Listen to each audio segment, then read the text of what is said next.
Welcome back to Marvel Mania. I am Captain Logan. Remember? And you are watching the series finale of Marvel Mania. Today, we are tackling a movie that when we started this, we thought we might not be able to get to because we didn't think it would come out. How naive we were to think that we could possibly knock this out the number of days we had originally planned on.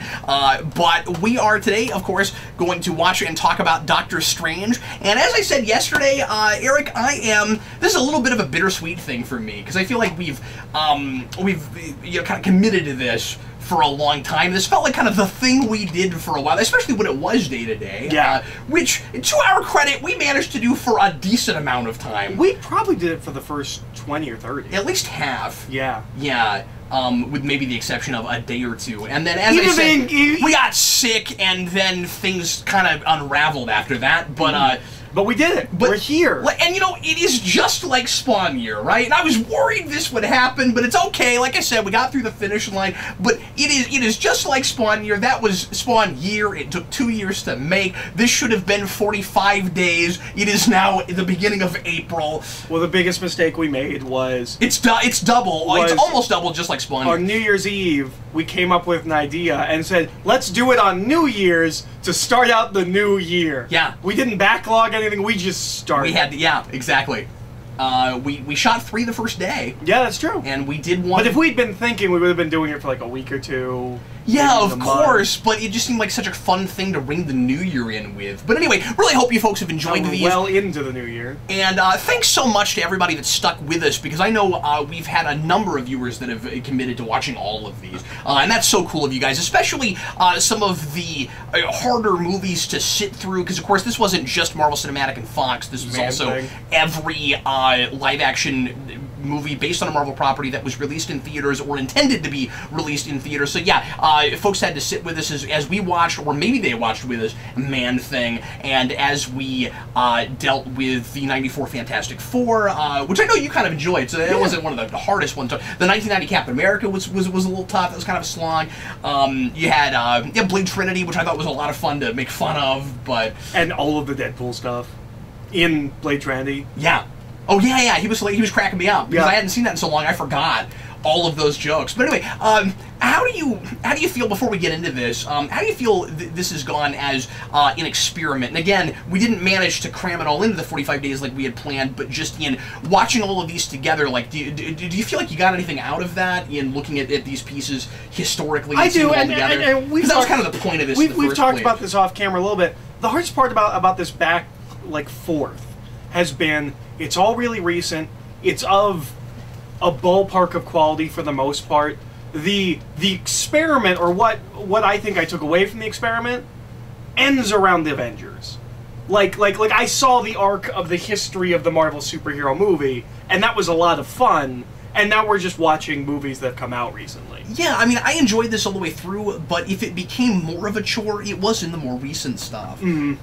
And even at the beginning of Marvel Cinematic, I thought getting to Iron Man and Incredible Hulk, that was all very interesting in comparing it to what came before. I think circa around Avengers is when it starts to feel like we're just doing the spoiler cast again, you know? We're just doing or not even spoiler cast, but just, although it was very difficult not to say all the same stuff we've said in those because it was so we really fresh. rough with this. So it was so fresh in our minds, yeah. I mean, are we even 6 months past this movie coming out in theaters? I think about that, yeah. What was that, November? Yeah, like how different could my opinions on this movie be? I mean, maybe they will be. I only saw this once in theaters, or I saw this twice in theaters. Sure, and of course, it's fun. It's fun for folks that like to watch things with us because we get to discuss things in the moment that we wouldn't necessarily think to even mention. So it's not like there was no purpose to the later ones. Yeah, no, not at all. But the actual, it was more what like I got away regular commentary. What I got from the experiment was more probably up to Avengers. Yeah, and it was really fun to have those movies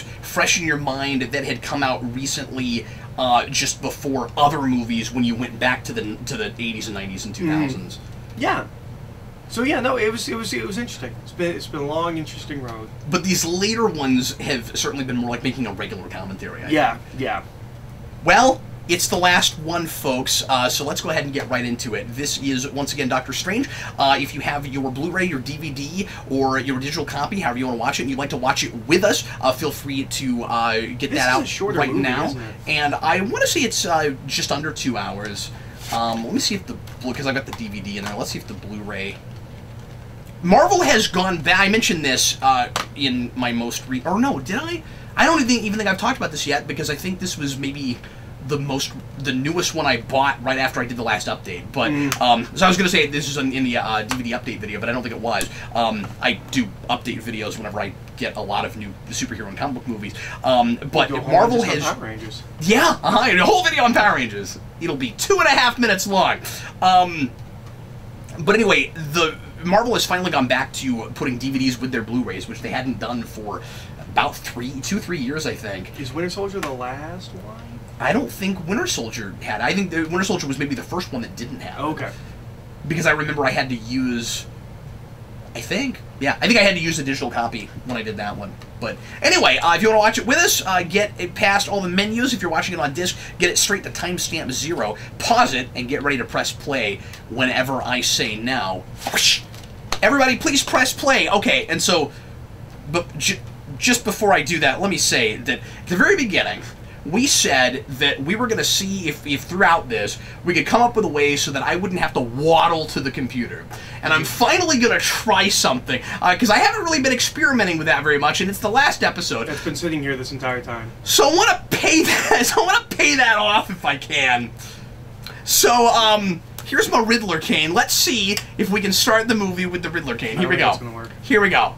Everybody, I think it is. I think I can make it work. It has Here we go. to be exactly. Oh. Here we go. Okay. Everybody, please press play. You ready? Yeah. You ready? Right now. You gonna do that this whole time? Could have done that the whole time. I didn't think of it until 10 minutes ago. Well done. So Yeah. this is the new logo. I love it. Which, It's a little collagey. as I was saying But I love it. beforehand, some people really don't like this logo. Mm-hmm. They think it's Marvel Cinematic Studios patting themselves on the back, and if that's true, that's fine. They've earned this, but there's also a sense that I've gotten from people that it starts with the comic book flippy, and then it's all Marvel Cinematic, almost as this isn't important anymore. It's about this now. Well, that's an interpretation. I think it's a real glass half empty kind of interpretation. I think there is still plenty of reverence for the comics. See, I go the other way with it, where I feel like the comics have stopped caring as much about the comics, and they care more about this material. So it's hard for me to look at these movies as doing that. I think we have the comics to blame more right now for with that kind of attitude. But to me, it's more of kind of a progression where they have so much material now, and they've created such an immersive, massive universe. There's so much mythology that they have a lot of images they can throw on screen now. And that feels like more of a, I don't want to say evolution, because as you say, it's not like the comics don't matter anymore. But it's more of a history thing. You know, that's where we started from. That's our source material, and here's where we've come. We can do magic. We're just gonna make like whips and stuff. So I understand that interpretation and that reservation from people. I also think it's just a really pretty logo. It's really cool. So you wonder how the Marvel part of it could even come in, you know, and then suddenly it's part of even the outside or the inside of the letters. I think it looks really cool. All right, so there's Hannibal. There's Hannibal. And the guy from Rogue One. Yeah, that's out, by the way. I need to get a copy of that. Folks are already asking me when the commentary is going to happen for that movie. I got to get my hands on it. Who could you possibly do a commentary on that with? Well, I don't know, Eric.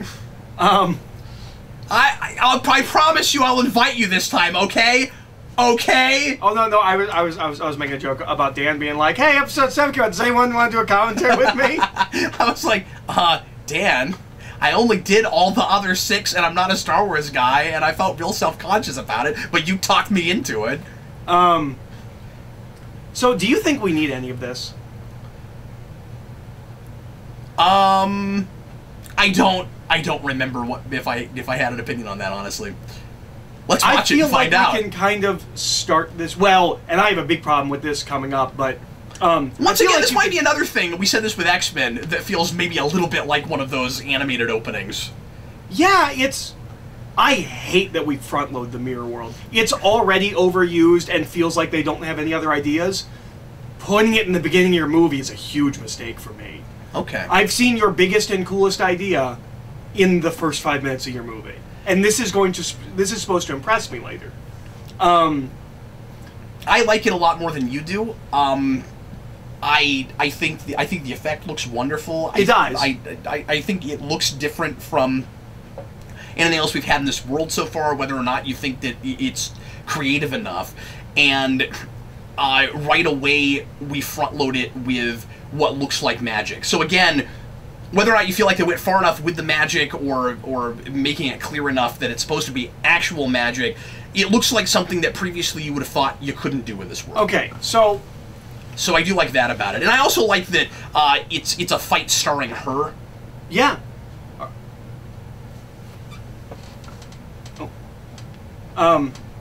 So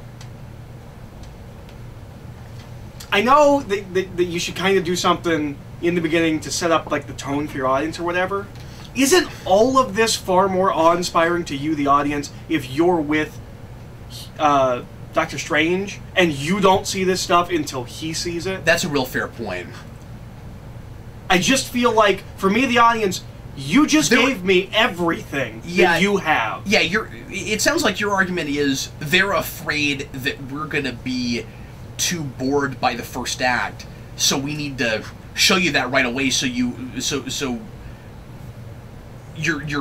invested in the magic stuff early, so you're, and but it's so comic book, and I've gotten so used to that kind of stuff in comics that I have to remind myself to complain about it. I still hate it, but we do it all the time where that is that.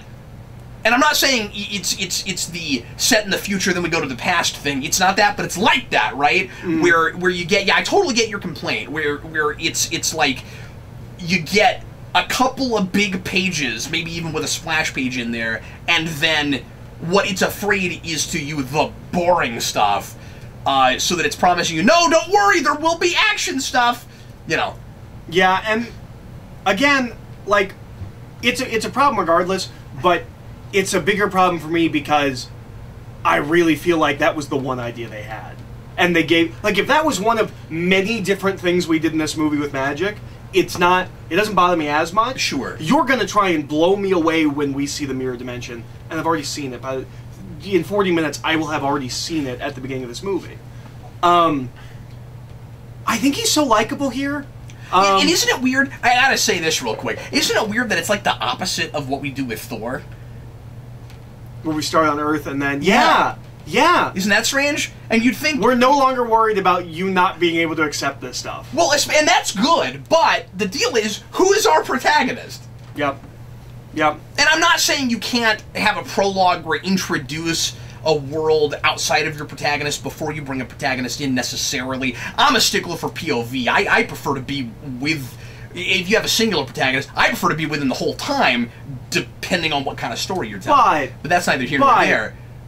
This movie's going to try and blow me away and blow my mind.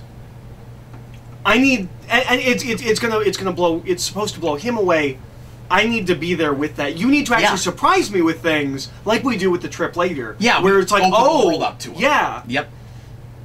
I feel like everything you know is wrong. Yeah. I feel like with what I'm supposed to be getting from this film, that's a mistake. It'd almost be better if you open in what is clearly Marvel Universe proper, where we do something that is kind of more recognizable. I don't mean it has to be like a guest star or something, but where it's like, this is all familiar, we've been here before. Because honestly, your first act plot point, well, it's him getting his hands messed up, but like one of your big important plot points, of course, is when the world of magic is opened up to him. So it certainly would be more impactful. That's a really good point you're making, if we were there with him. So you want to talk about his likability. Well, specifically in the opening scene when we were introduced to him, he may as well be Tony Stark. Like, he's really likable, and he's got all this trivia, and once again, music. Yeah, and we talked about all these things before. But I think he's likable through all of this opening. I've heard a number of people say that they thought he was intolerable. So my complaint of he's not unlikable enough apparently is largely with me, because I've known a number. And some of that is expectation, right? Yeah. And some of that is preconceptions, because you're walking in knowing that he's supposed to be like almost impalatable before what happens to him, where he's not just he's not just arrogant and condescending. He really doesn't care about other people, really. And I don't get that from like I don't either. But like we know that about the comic book character, yeah. And people act like I've heard people talk about him as if he's insufferable in this, and I'm like, he's so likable, he's so quirky, he has so many. I don't think you can even call him a narcissist even before he loses his hands. No, he's a little egotistical, but not much more than Tony Stark. And he's like Tony Stark has almost like a clinical problem compared to him. Yeah, well, and I watched House. Like, he's nothing compared to the narcissism of House. Sure, yeah. And he's also not that kind of antisocial. Like, he seems like a guy who has a good time. Everyone seems to like him. They're playing games in the surgery in the operating room. Yeah. And he doesn't have any time for incompetence. Mm-hmm.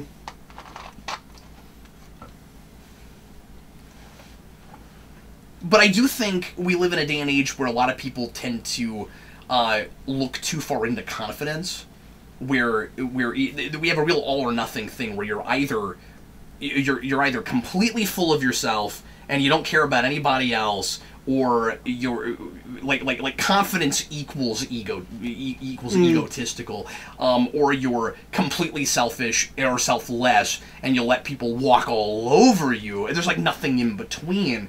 And I think sometimes just real raw confidence on screen bothers people.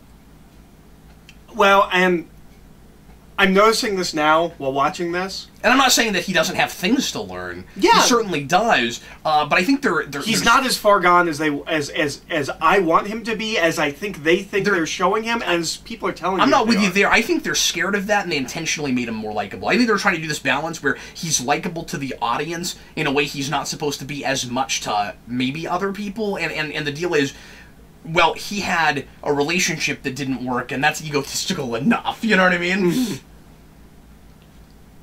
We talked about this in the spoiler cast, but with the whole music thing, it did feel like kind of retread again, where everything has to go back to music. It didn't with Star-Lord, from Tony Stark to Star-Lord, like, that doesn't feel, but it does feel like it is what we keep getting now. Well, honestly, it was more Winter Soldier. Yes. For me. And then right after that, you have, I mean, Guardians is what, 2 movies after Winter Soldier, 1 movie after Winter Soldier. And, I think it's the next one, and that movie not only has a lot of music in it, and that's a, character thing for Peter Quill, but it's part of his arc, it's part of the structure of the film. I don't have a problem with it here. I wish we'd gone farther with his eidetic memory. Anything that he sees he's able to remember. Why can't we have more examples of that? I love the trivia thing. I wish we did the trivia thing all the way through it. Yeah. And I wish it was with more things than just music. Yeah. We get here real fast. Yeah, really fast. Well, and it's because he becomes even more unlikable once his hands get messed up, but I don't know, like, I need more time with I think this opening needs to breathe more. I would have liked to have maybe played with his celebrity. Yeah, given that in Winter Soldier he's famous enough to be on Hydra's. Yeah. And maybe that's just reading into that line, and they've decided, once we've gotten to here, that he's not really a famous doctor. So that could be me putting too much on top of it, but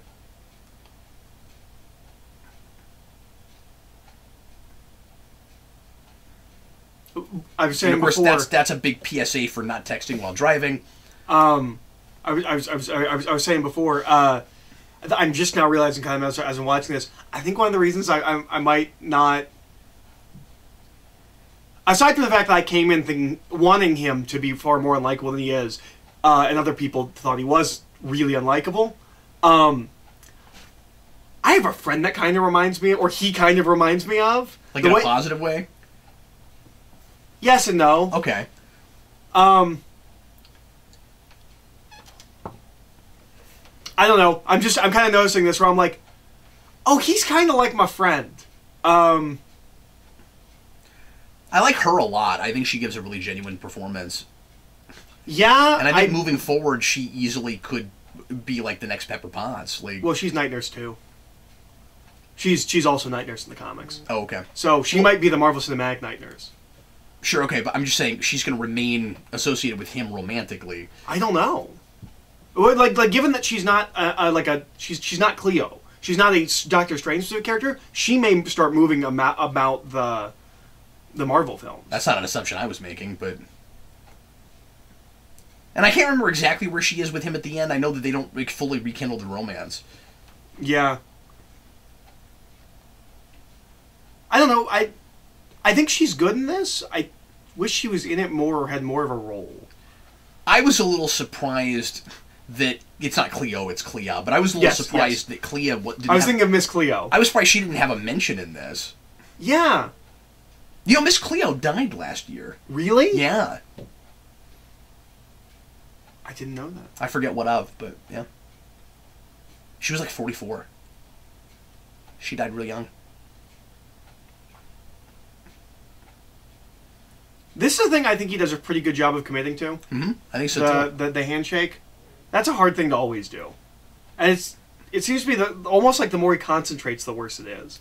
Almost the opposite of. And it's a real unusual injury to have to play, because usually you lose like your legs, so you're in a wheelchair, which is a difficult place to act from, but you don't have to like physically do anything to convey it, you know. You don't have to actively be doing it. Or you'll get an arm that's messed up, like if that's temporary, then you're in a sling, but you don't actually have to move it around. Like like you be blind, but you don't have to actually do much with your eyes except keep them forward. Like there's.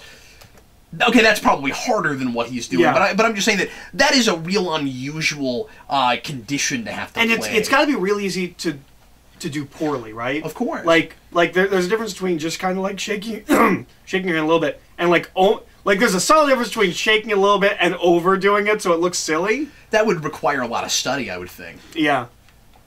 I wouldn't be surprised to find that he spent time with like doctors and people to teach him what that would actually look like. Let's just say like physical therapist. Mm. Is this too contrived for you? That his physical therapist just happens to have known someone and suffered a similar injury that just happened to have recovered so that he can go to that guy, and that guy just happened to have gone to him for help prior, and that guy also knows where the ancient one is. It's that last part. It's that person is connected to the only other person we know of that got magic for the same reasons. Mm-hmm.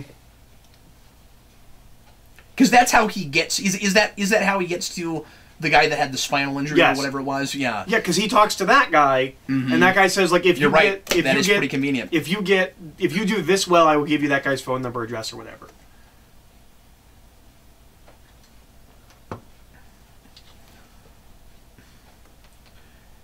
Yeah, believe it or not, I actually like part of because I don't like the whole sister thing, but part of the backstory in the animated movie actually a little bit better. Where he is insufferable in that. He is, but he's supposed to be. And that movie is massively flawed. But I actually think the beginning of it is better than the rest of it, and this is flipped from that. Where in that this is kind of comic book too. Stephen Strange refuses to operate on and help a lot of people because he doesn't want to mess up his reputation.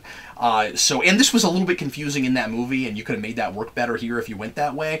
But the idea was he was afraid if... This scene's acted really well, by the way. Yeah.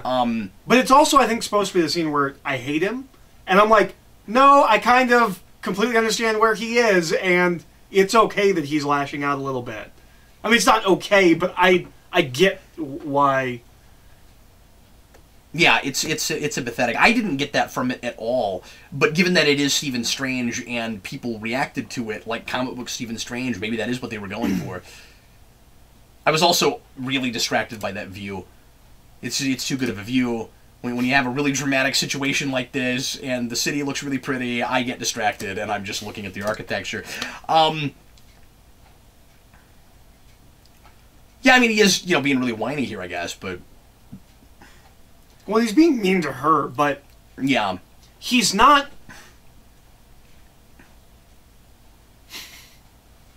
he's not exactly in his right mind. Right mind's not the right way to phrase it.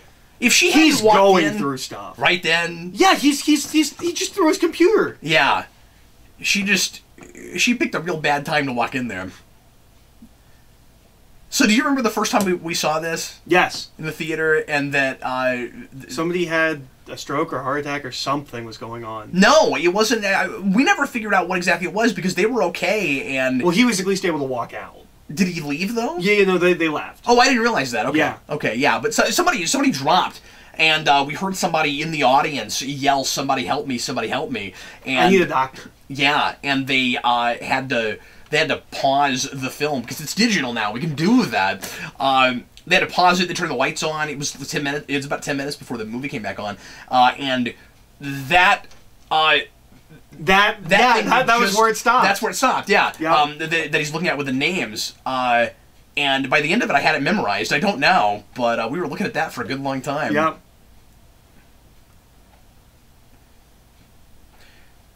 But real quick, what I was talking about earlier with that other movie, no, totally cool, is the idea in that, it was a little bit confusing, was that he didn't want to mess up his reputation, and he wouldn't deal with anybody that had a condition that was, like, that seemed totally uncurable. Like, he wouldn't try things, because... I guess he was afraid that if he couldn't cure them, it would totally mess up his reputation, which is not really how that works.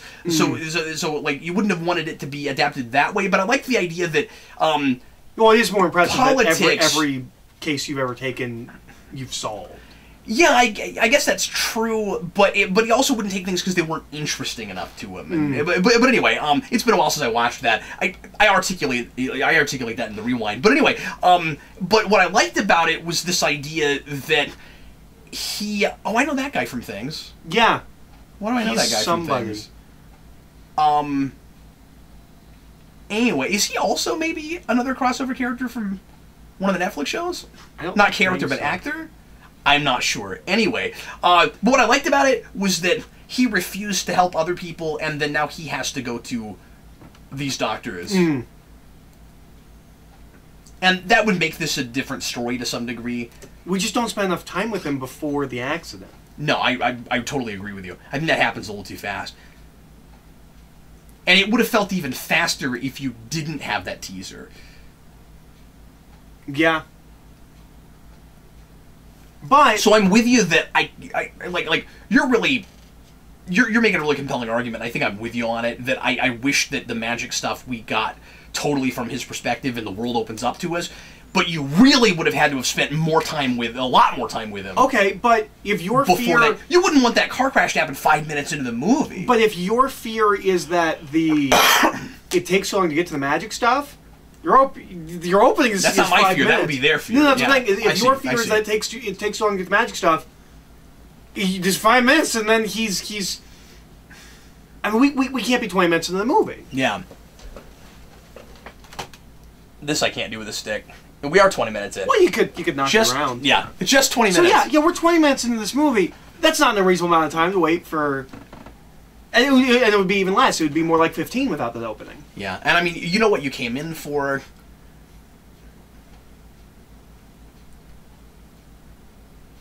Batman Begins, we don't get the suit for 35-40 minutes. That's where I was going to go. You gotta try, but you gotta really trust your story to do a thing like that. But I think he's a good enough actor that we're invested in, and I think part of their fear is that and this is somewhat valid, is that his backstory might be a little bit too, like, typical or feel like something you've seen before. And I mean, and it is really similar to Tony Stark, and that's the thing that I've always said is, a Doctor Strange is going to be weird because it's so similar to Tony Stark's origin. Kind of. And just the umpteenth superhero origin, like, again, Guardians didn't have to deal with anything like that. Yeah. And now we're back to one, and we have to not make it feel obligatory. So instead of really shaking it up, or just not even thinking about it, just saying, look, we're not making a superhero movie, we're just making a movie, so there will be parallels to superhero origin things that you've seen before, but we're going to do our best to just give you an experience and get you in this guy's head and make you care about him. They try to make that happen fast because it's like we've been here before, which is maybe a little bit of a mistake. Well, and given that this movie, in a lot of ways, feels like it only exists so that we can use Doctor Strange, because by the time we're at the end of this, and especially with that Thor teaser, yeah, he's just Doctor Strange from the comics. Yeah. It feels like this movie kind of just exists so we can have Doctor Strange. I just make him Doctor Strange. Just do a Doctor Strange story. There's a secret world that no one else knows about. He's already in it. Yeah. Do they all have to be, especially at this point? Yeah, does everything have to be an origin story? We're into phase 3. Do we need another origin story for some of them? Sure. Some of them I totally understand why you would want to do that. Black Panther's won't be an origin story. He's already in that suit. We saw it. Yeah. We basically already saw his origin. He lives there. Yep. I think that... This is brilliant casting. Yeah. He's a fantastic Carl. He's a great Carl. Yes, Mordo's first name is Carl. I'm really excited to see him come back. Mm-hmm. Because he can play scary. He goes back and forth really well. Yeah. Yeah, I think they do a fairly good job of making him pretty sympathetic. His flip might be a little sudden. There are things that he's okay with that... Yeah, that's true. I think should make him go earlier. But his performance certainly elevates the material.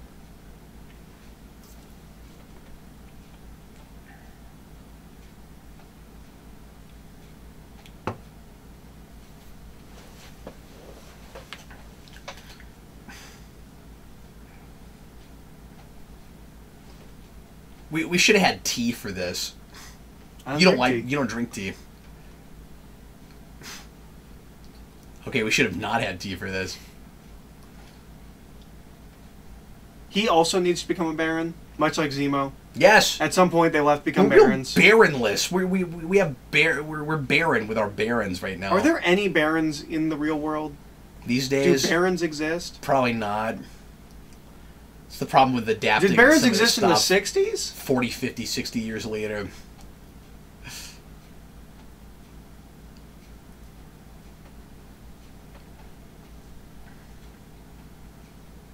So obviously, Tilda Swinton is a really unconventional choice for this. I think her performance is fantastic. However you feel about that choice, I think her performance is great. And once we get to the moral ambiguity thing, we discover that she's typecast. Yeah, because she's played this role 50 times. This is maybe the most likable she's ever played a role. You think so? Yeah, I always like her. She has a tendency... I mean, in roles. Yeah. Like, she has a tendency to play real cold and distant. Yeah. And she's great at it. This is one of the warmest roles I've seen her in.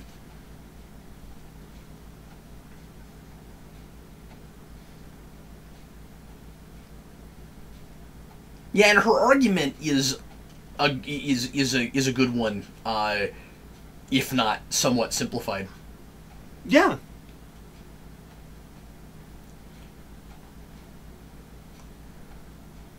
Because as likable and compassionate as she seems to be throughout this, it does seem like there is a little bit of a double standard, and some of this is intended, but a little bit of a sense that at least a small percentage of why she's elongating her life is because she doesn't want to die. It's not all selfless. Mm.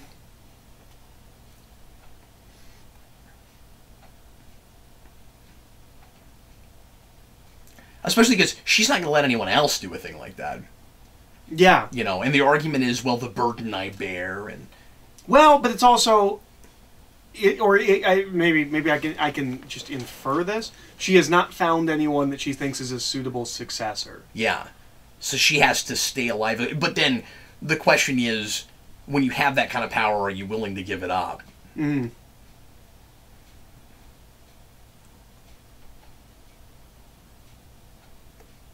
She does seem like the kind of character that could have gone dark herself. Yeah.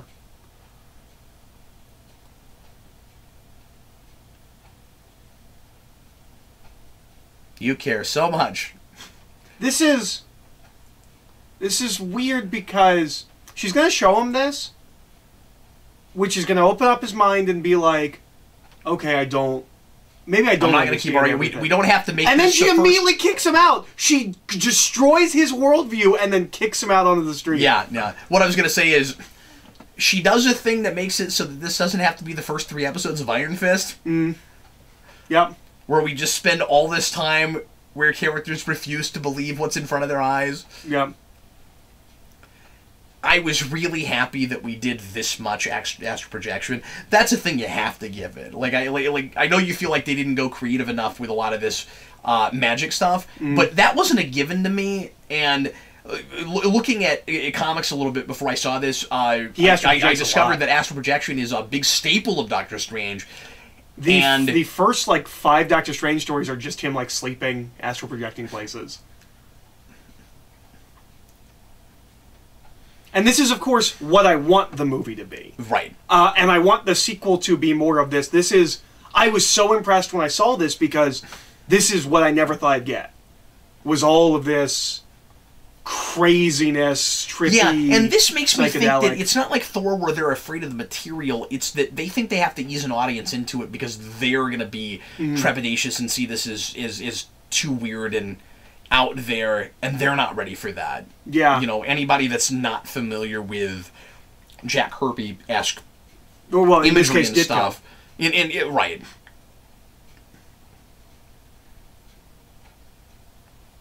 This is really cool. But yeah, no, this is... I'm a little disappointed when we go to the Dark Dimension. And I said Kirby because I thought he was more surreal earlier.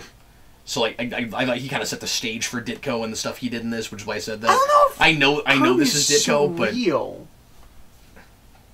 Like he's big with the spaceships and I don't know if he's weird the way, and Ditko's not weird like that outside Doctor Strange. Spider-Man's not like that. But some of the cosmic stuff I would describe as getting kind of surreal, but yeah.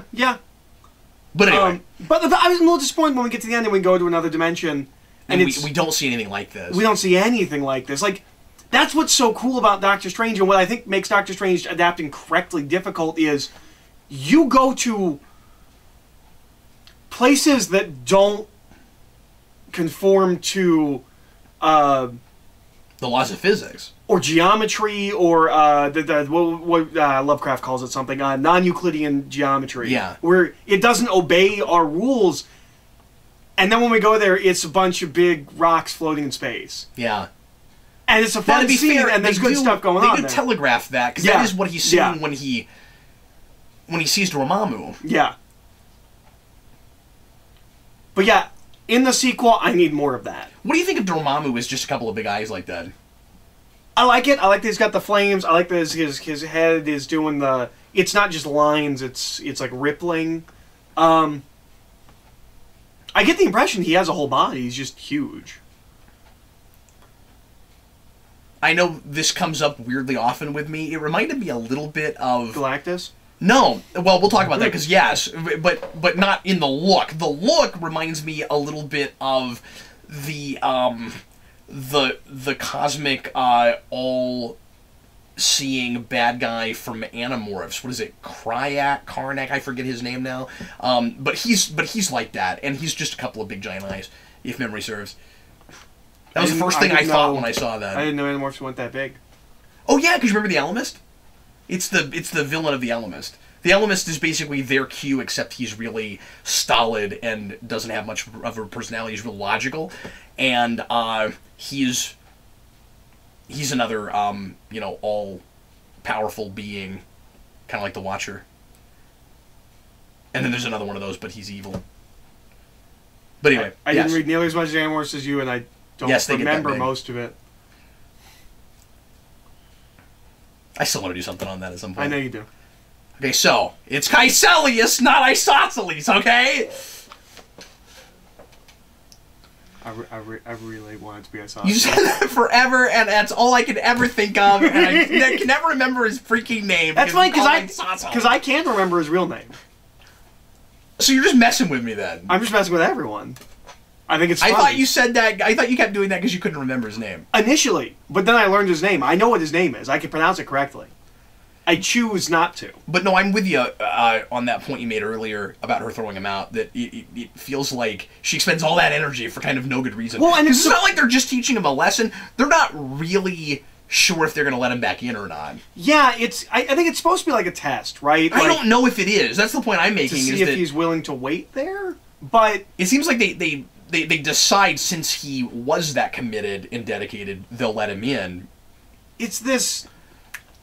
I mean, and this is the thing we do with these kinds of stories, but when you are presenting something fantastical to someone, it's not fair to not give them some time to have to adjust to the fact that you are suggesting something that up until that moment they believed was impossible. Yeah. And then she shows it to him, and he's completely willing to learn and be like, okay, I don't know what I'm talking about, and they kick him out.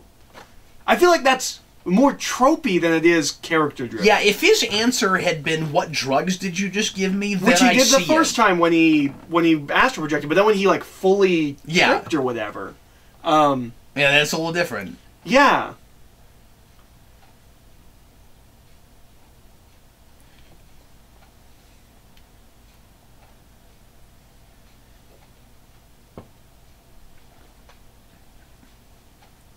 But the fact that she calls, because I want to argue with you on something that I've heard you say before, not today yet. But this is too similar to the Thor Magic and Science are one. Yeah. The fact that she says, if you don't like calling it a spell, think of it like a program, and she says source code and all of that.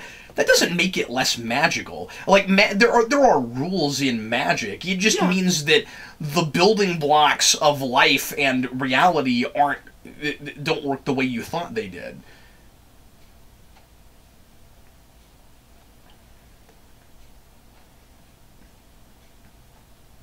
Which sounds entertaining because you're Benedict Cumberbatch, so go right ahead. Just do this for a while, and I know at least a lot of ladies that would watch 2 hours of that. I'm sure that would be fine for a lot of people. I forget where this movie lands. Does it suggest that he's... Well, it was November of last year. Does this movie suggest that he's just naturally good at magic? It sure seems that way. Because I don't like that. I don't like that either. So Wong is brilliantly cast. He's amazing. I am looking forward to seeing more of him. And it's one of those performances that is funny even when he's not being funny, and then when he finally has a sense of humor, it makes it a lot funnier.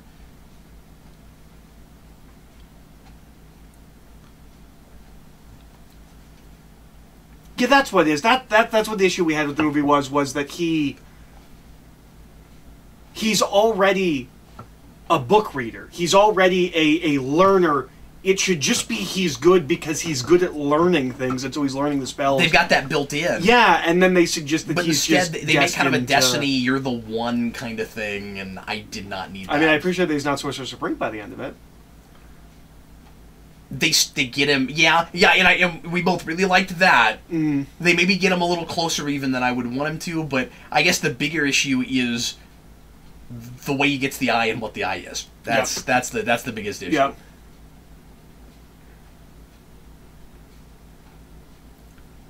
I guess we leave them out in the open so everyone can see and easily take. This is also a weird idea. Nothing is forbidden. I love that idea, though. But these ones are. No knowledge is forbidden, but we locked these ones. But they're not. He can open them. I guess it's just he can't leave with them. Yeah, you're not supposed to leave with them. I assume they just put chains around him so you knew that, like, those are big, those dark, are the scary bad ones, books. Yeah. I mean, you said lock him. He doesn't have powers yet. He picks it up and it opens for him. Like, yeah.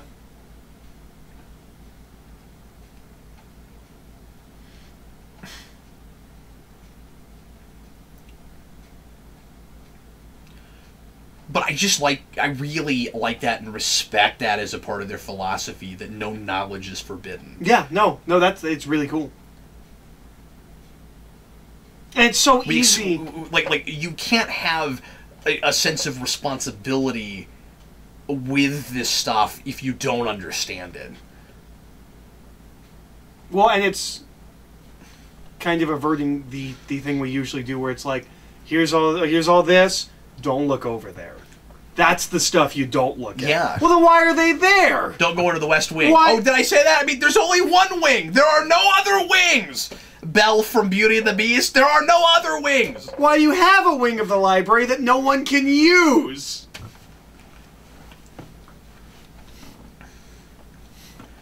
Yeah, and then it gets interesting when you compare that to the protection versus freedom question from Winter Soldier moving onward, and you try to figure out which side of that argument Doctor Strange would have been on. Mm. And then again, looking at the double standard from the Ancient One, who is concealing things and acting more like Nick Fury, but like she's not. I would have shot that differently. You know, the difference between her and Fury is that Fury doesn't pretend like he's not keeping secrets. Yeah. But like he's transparent. I would have shot that scene more like a 70s cult movie? Like Rosemary's Baby or something? Like, that looked like real, just standard, like, supervillains doing something. It doesn't look ominous, and I don't know what's going on here and why we're doing this. Because it looks cool. I mean, that's the only reason that scene exists. Like, that doesn't serve the plot in any way. It doesn't need to be there. And isn't it extra energy you're expending for no good reason? Yeah. Once again, it is just, we're worried you're Look, bored. I can fold reality, yeah. So we have to go show you the mind-blowing stuff again, even though it doesn't trust its audience. I don't think. Its audience's patience. I am with you with the sling ring thing. That seems inconsistent with the rest of how the magic works. And it makes it not a skill. It's not magic that they're learning. It is this one thing that everyone gets, and it's only so we can cut off. I mean, it is a skill because obviously not everybody can use it real easily. But the fact that you need it, like, it is only there for the plot convenience of, so we can trap Doctor Strange later. Yeah. Because if it's a normal spell like everything else, he would know how to get back. He would know how to get back. But you could still contrive that. You could still get him trapped in some other way, and he doesn't know how to get back, and he has to use a spell he hasn't mastered yet, right? Yeah. The sling rings thing is just so it's so pedestrian. But is the idea that that's a thing that aids you until you learn how to do it on your own? No, because Kaecilius does the partially paraplegic guy have one on his other hand though? I think on so. His other. I think so because he does the movement with this. Right, but is it actually sitting on where his hand used to be? Because Well, no, he puts the ring on this hand and then does the movement with this hand. Oh, I thought they had two. Do they just have one? No, they just have one. Okay. And then they're doing this with the other one. That's what it is. Even she uses one, Kaecilius uses one. You never graduate from this. If this was a learning tool, that's different. If this helps you focus, that's fine. Because I was just wondering if maybe that's what it was. I wish that's what it was. I wish it was just a learning tool. Yeah. No, I'm fine. If it's a learning tool that helps you, like, focus. Because it's going to look like Doctor Strange has training wheels when he uses it later. Yeah, it looks like this whole movie is training wheels, because everyone needs this ring thing because it helps you comprehend it better. I don't know what it is other than an excuse to trap him. And why don't you need it for anything else? Like, there's way harder things to do. Yeah, we're teaching beginners this spell. Like, this is one of the first things you seem to learn. Yeah, which makes it seem like it's not that big of a deal, but of course, it is. You are technically, I guess, opening a hole in space-time. Yeah. You know, walking around. So that should be a really advanced spell, but we need an easy way to get around. And we're teaching it to newbies. It's like the first thing. It's the first spell you learn. Because it's not really a spell if there's almost a piece of technology that does it. That was a strange choice. Yeah. I got sparks! I didn't have sparks before! Can I come home? And if that's just there as a plot device to get him trapped, you kind of wonder at what stage of the scriptwriting process it was added. And do you think we just forget about it in the second movie? I wonder. Because there's a part of me, as much as I would hate to just suddenly retcon important plot choices, devices like that. There's a part of me that kind of wishes they would, like that feels like I don't know if I want that to that keep makes being sense a to them thing. while making this movie and will feel really constrictive later.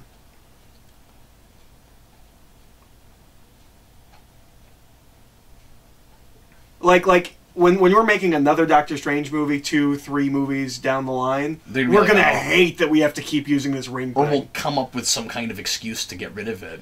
Which is gonna be difficult without making him look super powerful. Yeah. Because the Ancient One does not have it. And she's been around forever. Mm-hmm. What do you mean she Or, doesn't? I mean... She has it. Yeah, she does have it. That's what I mean. Is she doesn't have the ability to...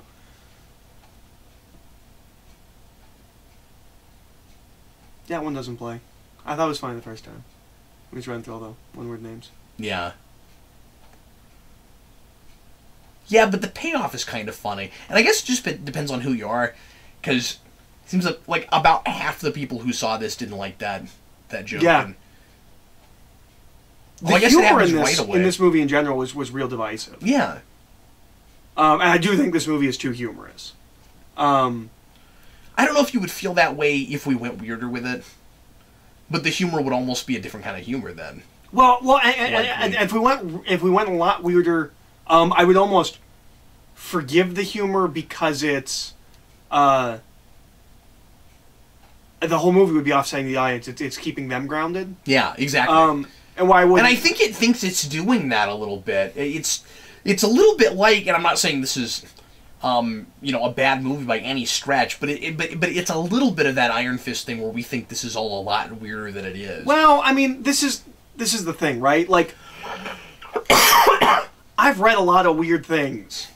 This is Training Wheels, but it plays like it's just as out there and advanced and weird as the other things. Or as things that I'm familiar with. It would almost be better if they were holding a lot of things back from Doctor Strange that he'll find in the next movie, where they're like, "Oh, you haven't seen anything yet." Yeah. Now the movie would have to admit that it's a setup movie, but I think that's okay.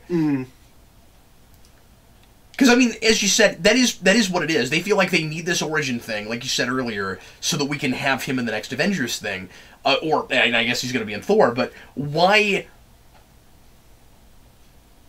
This is weird because she's going to say there's something up in here. Why not add him? Why not either start him in that movie? I mean, I think that would have been a fine place to put him. Yeah. I think it would have been fine to introduce him in Ragnarok. Yeah, that would be cool. And just be like, oh, by the way, there's magic in this world. Because the mythology in this and the rules for the magic are not so complex that we even need to know them all right away. No.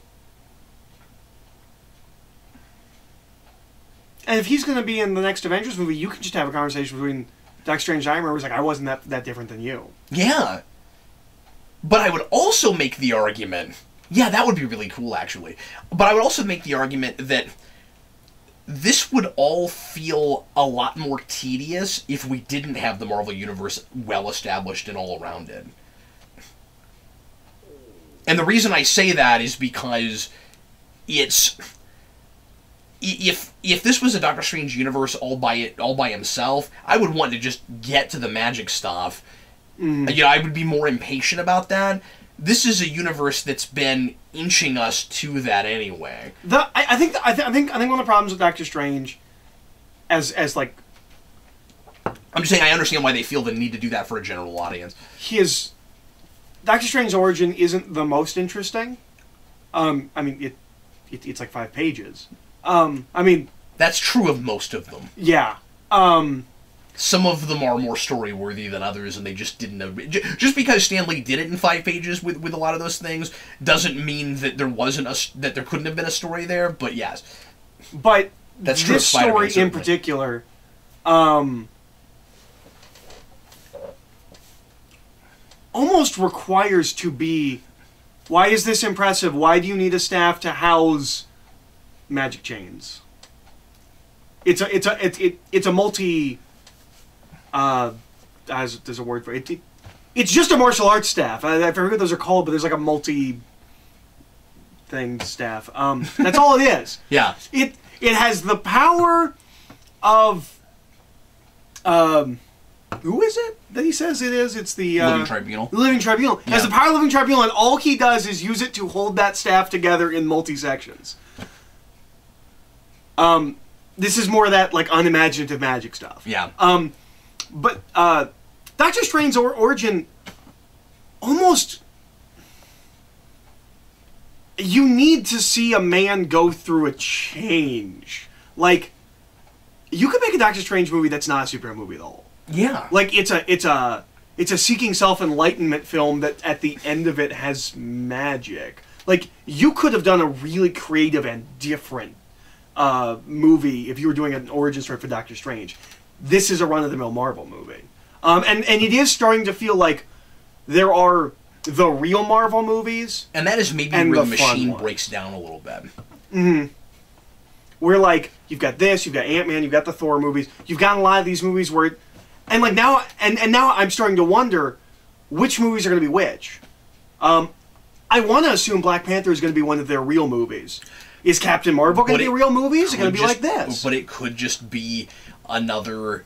Even though we've already established him in something else, it could feel real originating. I mean, it's going to be interesting to see if Homecoming is one of those. Mm. Yeah, I don't know if Homecoming is going to be one of their real movies or one of their more disposable films. Almost a placeholder, or a... Not a placeholder, but, like... Again, just more of a setup thing. No, I don't think Marvel Studios has made... maybe Dark World. Other than Dark World, I don't know if Marvel Studios has made anything that I think is genuinely bad. This is not a bad movie. I feel that way with Dark World. I enjoy watching this film. Well, and our viewing was real bad. Yeah. I enjoy watching this movie. I think it's a fun movie. But I do want more from it. I think this is exactly a panel from the comic. Oh, cool. I think. I'm not sure. Yeah, I do feel the need to reiterate that I don't think this is a movie made by people that aren't excited about Doctor Strange. I think they're excited to get to Doctor Strange. Yeah, I think that they are afraid of losing their audience. Because, like I said, since we've had all these films before this in this universe, they already know what their audience is.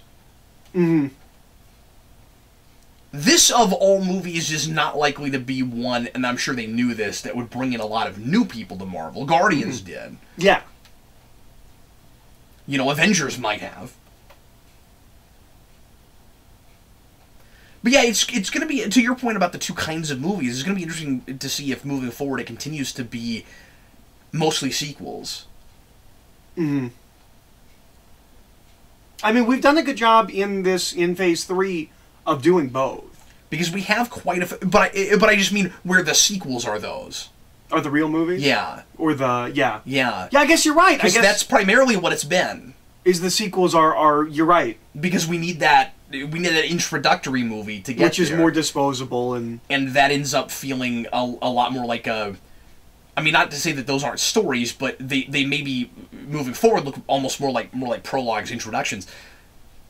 You didn't have that with Iron Man, but you did have that with Thor and Captain America. We've talked about this. Yeah. No, you're right. You're right. And so that's why, and we have quite a few of first movies coming up. We've got Homecoming. We've got Black Panther, and Captain Marvel.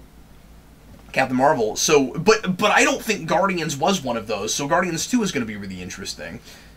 And Ant-Man and the Wasp is... It's going to be interesting to see what a sequel looks like. Is the one that I am most intrigued by conceptually.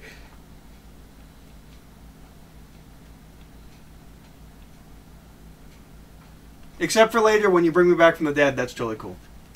Yeah, that's really necessary, and this time it's okay. But they make me buy why they decide that that's an exception and that has to happen there, and... It's almost like this whole magic world they're in has an arc about that, where they can't be hard and clad about that, and Mordo's problem is that he thinks they should be, but it's hard not to see both sides of that. I mean, weirdly, he's kind of, you know, if you look at this as a accountability Civil War argument, Mordo is the Tony Stark in this. Yeah. Oh, moving forward, he really could be the next really sympathetic Magneto-esque villain, and I don't think this is one of the Marvel movies where you can say that their villains aren't working or don't have potential. Kaecilius has more dimension than some, but not as much as others. That's true, but I like what little we do with Dormammu a lot, and Mordo's a really good setup for a villain later. Kaecilius is certainly more than Ronin or Black and White Cookie Face Elf. But I think Malekith. But I think it helps. But I think it helps that they are focusing on other characters that are going to be bigger, villainous presences later. Mm-hmm. Well, and it has that. If you think Kaecilius is throwaway, they get away with that more than some of these others. Yeah, just because we're working on Mordo and his origin, and he gets at the same time as Doctor Strange is, and he gets to be almost not wrong. Exactly. And then immediately makes him more interesting than the others. He is clearly, and I think they're doing this on purpose, the next Loki. Yes.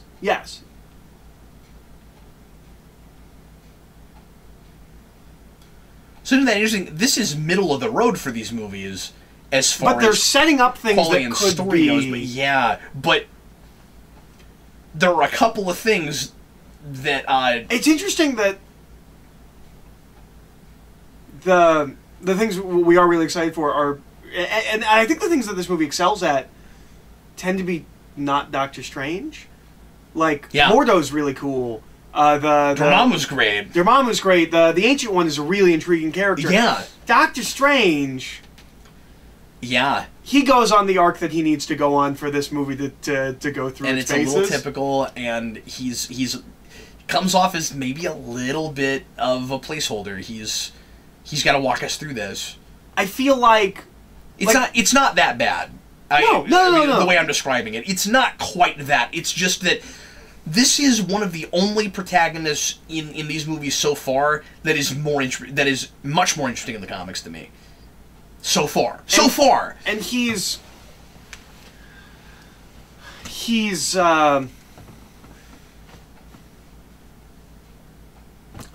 I think you could have done this better if you start him at a worse place at the beginning. Yeah. If he goes through more of an arc, because it doesn't feel like he goes through a major arc. It feels like he learns a little bit of a lesson. It doesn't feel like he is a completely different person at the end of this movie. I don't like these. These feel really, with my unimaginative thing, this feels like this feels like a science fiction idea that we threw some runes on. I don't know. I don't like them. I don't know, they feel lazy to me. This feels really science fiction-y.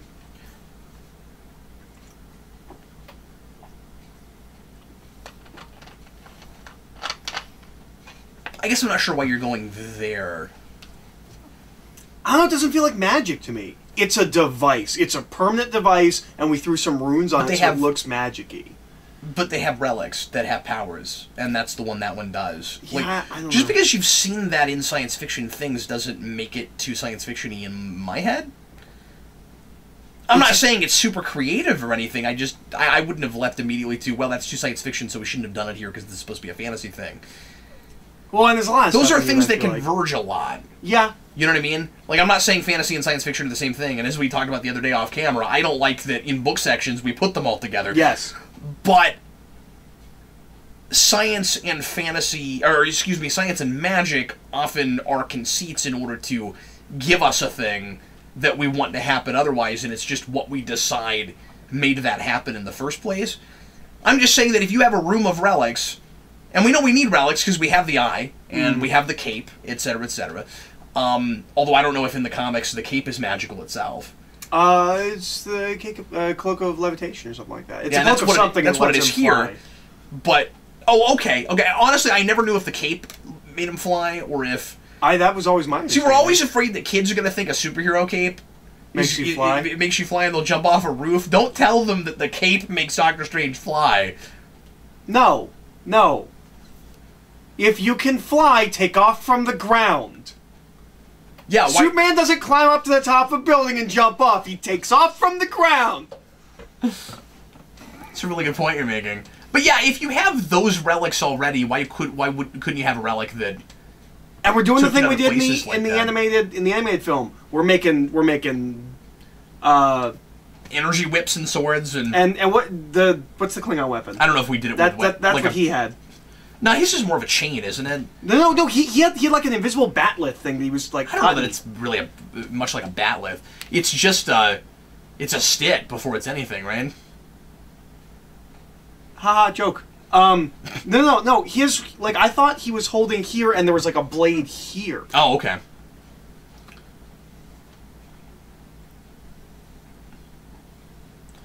I thought it was more elastic than that. Where it was like you hold it taut. Maybe that is what it was. I thought it was like a blade. If he uses it again, we'll be able to... Yeah. No. Yeah, this is a real unconstructive conversation right now, because we could just... If we weren't making a commentary, we could go back and look, and then we wouldn't be having any sort of an argument about it. This stuff's cool. I like this. Well, and now he has an actual reason to move the room around and stuff. Okay, well, and here's my question. Yeah. Because he's doing this in the real world now. They're not in the mirror dimension. So he has now... are they not? Okay. He has... I don't think so. I don't think they're in the mirror dimension. I think the whole point is that he has gained the ability to start manipulating matter in the real world, kind of a thing. Oh yeah, okay, and he's not supposed to do that because it messes with the natural order. Yeah. What does this look like and he's going to do that outside? to the city. That's a good question. Sure. Now, I'm with you that is all very reminiscent of things I've seen in science fiction movies, certainly. Yeah, I don't know, like it feels uncreative. And that's real Guardian of Forever or Iconian Gateway, or we have a lot of things in Star Trek that do that.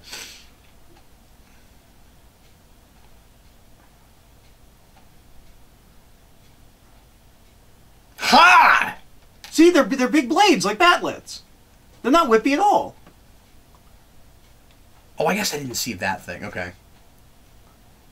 He's got one in each hand now, but before he had a big one. He was holding two hands. Well, no, see, it's whippy. Is it whippy? Yeah. And now he's going to use it as a whip. That it didn't change. He's holding it taut. No, Doctor Strange is. I'm talking about. Oh, I think you're talking about what Doctor Strange had. No. Kaecilius is. Oh, I'm sorry. I wasn't even paying attention to Kaecilius. It's half invisible. It was hard to even. Yeah. See exactly. No. Kaecilius uses a batlet. Yeah. Okay. Sure. No, I'm sorry. You gotta give me characters and not pronouns, Eric. I didn't know who we were talking about. He. No, Doctor Strange certainly is using a whip. Again, I wish we were doing like spells and stuff.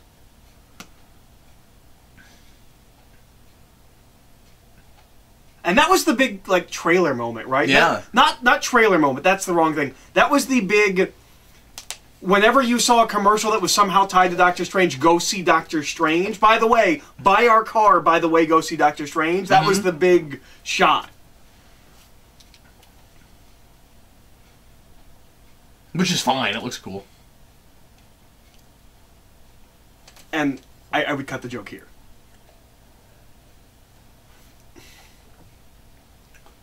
Except it's not just a joke now. I don't understand that. It doesn't just keep going like we're supposed to keep laughing at it. It's that it was funny for a second, and now it's a problem. It's an urgency. The guy's coming after you and you're stuck. But I feel like when we saw it in theaters, people laughed through the whole sequence. Yeah, but the way people reacted and what's on the screen are different things. People start laughing because of expectation. And we've been doing those kinds of gags, so that starts as a gag, and then people keep laughing at it because they expect it to go on longer than it does. So this is a good place to talk about what I think was a huge, and I think you agree with me with this, is a huge mistake making this movie, that they decided they didn't want magic words. Yeah, I really don't like that. There should be magic, especially. All of the silly stuff that Doctor Strange says would be so great to hear. Hoary hosts of Hagath and stuff. Yeah, and they got the right guy to deliver that dialogue. Yeah. Nobody enunciates like Benedict Cumberbatch. Yeah. And this scene I misread in the theater, or I had a weird reaction to in the theater, because I hadn't realized or I hadn't thought about the fact we weren't using magic words. He's got this mouthpiece on. He's like, and he takes off. I'm like, what are you doing? He's gonna cast a spell. He can talk now. I was like, oh, you think you're real clever? Because it seems like the director talked about like he was so smart for coming up with a way to do magic without words, and oh, it's all hand movements. And I'm like, I've seen plenty of things that don't use magic words. I feel like most of the time we don't use magic words. Yeah, and it makes the book learning awkward. Because what exactly is he learning when he reads the books? Is it just a bunch of pictures that show you step by step what your hands are supposed to do? That's part of why you want it to be magic words in the first place. Especially because they're still doing it out of ancient texts. Mm-hmm. And the hand movement thing was always a part of it. Yeah. So you've made it seem kind of too simple now, I think. It seems like any dancer that's good at choreography should be able to be a sorcerer now. Yeah. Now, and I'm sure, and you could say, okay, well, anybody that can memorize words should be able to be. Okay, fine. That's a good point. Invisible person that might not actually be typing a comment right now. But not everyone can do the hands and the words. You're right, sure.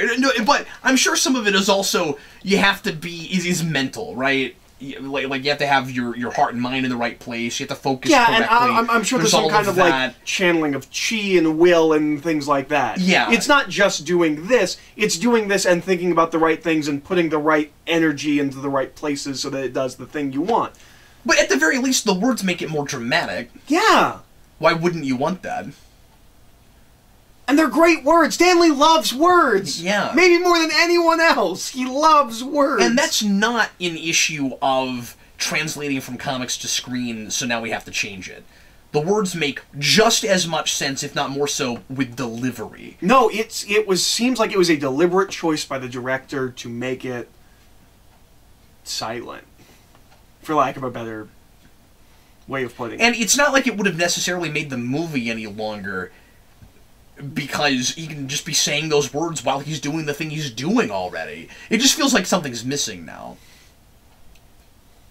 That guy told his mom he was in a movie, and she was so happy that he got a big close-up. It's not like it ruins everything. No. It's not like he can't still feel like Doctor Strange. But it feels like a missed opportunity. Yeah, absolutely it does.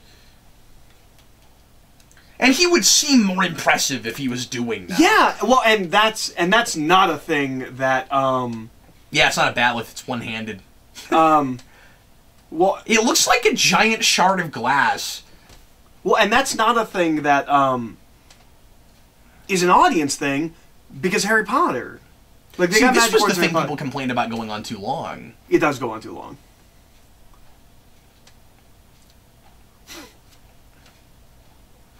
I don't know, and the problem with it really, or somewhat, I don't know if it's supposed to be funny or not. Yeah, exactly. Especially because we're later going to talk about the consequences of life and death. That dude's dead, I think. Wait, why is he dead? Because it suffocated him and smashed his head into things? It was still happening while he walked in, though. We don't know if it let him go. Yeah, I'm not sure. Yeah, that was the thing that you said after our first viewing, and I was really confused, because I wasn't sure what you were talking about. I forget if we go back and we look at that. I mean, I think there is a whole thing about how... Because doesn't he have a whole thing about how he has had to kill and he doesn't like that? Or is that not in this? I'm forgetting now. I think it is. I do think this is one of the cleverest and most fun things in the movie. Is that astral projection Stephen Strange has to take her through the surgery. Okay. I love that. That's cool. I don't like the paddle bit. Where it's, for some unexplained reason, getting that electric shock makes your astral spirit like have an explosion of energy, and then she takes. Well, we could explain that. That could be, I mean, it could be some connection to your physical self because you're still alive. But they don't. And mind and matter converged and all of that. Like, that could make sense. Well, and then she turns it to Max and blasts him with something that could kill him. Right. And it just makes him explode even bigger. And he says, no, do it! And as I've said before, that's not how those machines work. You actually can't. You cannot do that wrong. It will not let you do it in a way that is dangerous. That's right. If the paddle is slightly askew, it won't go. No, those are real.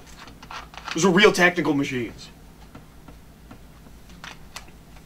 Unlike this movie, we're basically complaining it's not technical enough. I complain it's not weird see, enough. that's still happening to him, and now he's astral projected. But I don't think it's that's how he kills him. He kills him in the astral projection. That's yes. right. Yes. Oh, this guy's mom's so proud of him. He's in this movie. He's got a whole scene. Everybody's laughing. He might be a character actor that's been all kinds of things. You don't know that. I don't know why you're singling him out like that. It was just because there was this one point where he just looked and like a close. Did you say that because you didn't think he got any screen time and now he does? So now you're having to kind of. Yeah. No, that's exactly what it is. Is that what's going on? Yep. No, I'm just. Because it's not like that at all, right? No. But he just had this one like turn. He's not an extra that's like trying to upstage Benedict Cumberbatch.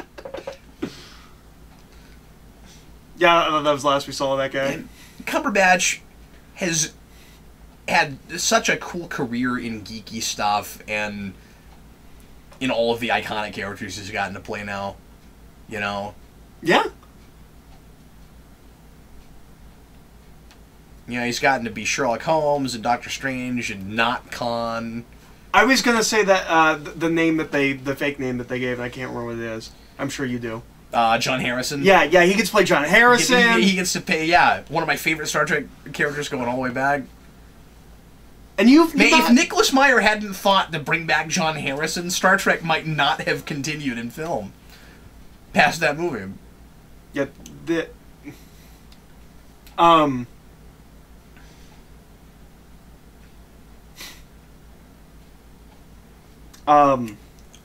and you've not watched Sherlock, right? Or you watched the first episode? I saw part of the first episode, but I haven't watched it because I didn't finish that first episode. Not because I didn't like it. I got distracted and never went back to it for some reason. It's really good. I know everyone says that. Yeah. And he's obviously really good. And it's I'll get back to it at some point. And it's Martin Freeman, who's the guy from Hitchhikers. Yeah. He's a great Watson. Yeah, which once he gets you on screen, or once you get him on screen, that seems like the most obvious choice. We're like, oh yes, of course, that's the guy you'd get for Watson. I feel like that with everything he's ever been in for the most part. Like, of course he's Bilbo. Yes, of course. He's clearly Bilbo. Yeah, and it's kind of like that with Hitchhiker. Yeah. He's perfect for a lot of roles.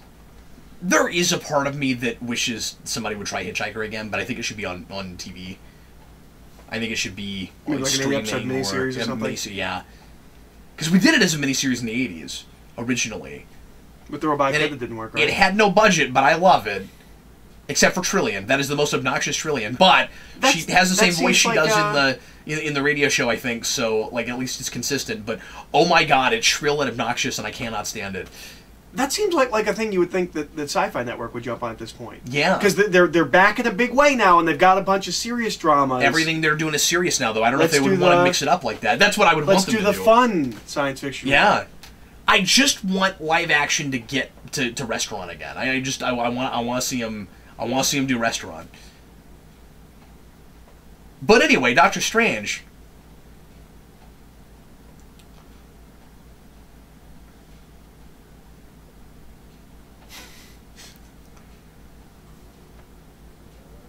Kind of a cult. Okay, this exchange is funny. Yeah.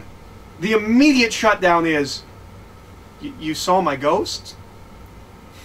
Well, then the conversation turns to, does it stop counting as a cult if the things they teach you really work? Real, yeah.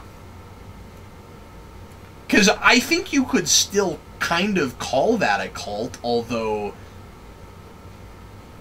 Well, yeah. Well, I guess I don't know what the dictionary definition of cult is, really. Yeah. So because like when you think about like satanic evil cults in fiction, they worship like dark gods. Those gods are real. Yeah. Is it about intent? I think so. I think maybe so. Let's find out what the dictionary definition of cult is. Except that most things that we would think of as cults in the real world, I have my electronic dictionary right here. From their own perspective, are more benevolent.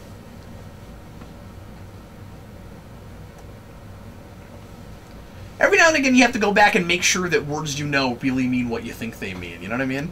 Yeah. So the dictionary definition of cult, according to Merriam-Webster... I imagine it's rooted in occult.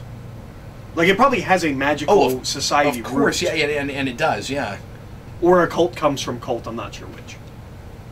Oh, there's, like, a bunch of definitions. Which might denote our confusion. Religion regarded as unorthodox or spurious. Okay, so yeah, definitely this is an occult applied by that. A system for the cure of disease based on dogma set forth by its promulgator. Also, kind of like this, yeah.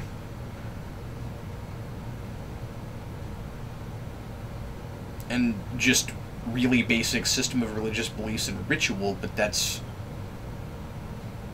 not what we mean when we say cult, because that's just church. Mm-hmm.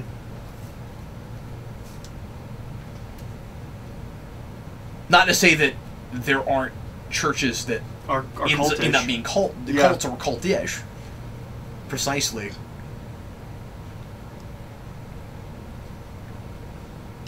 So how do you feel about this? Oh, I'm sorry. How do you feel about this three-pronged sanctum idea?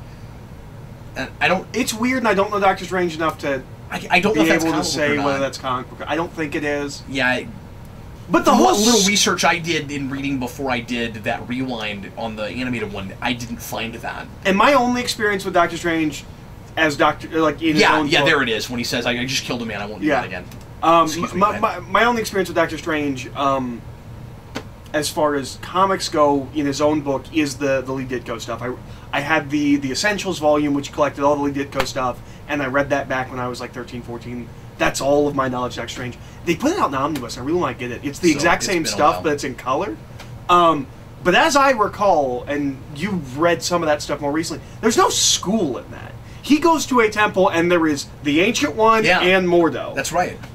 It's not an organization. It's not he gets taught real fast, to be fair. But no, it's years. It's years. We just don't see much of it. Yeah. They skip ahead real fast.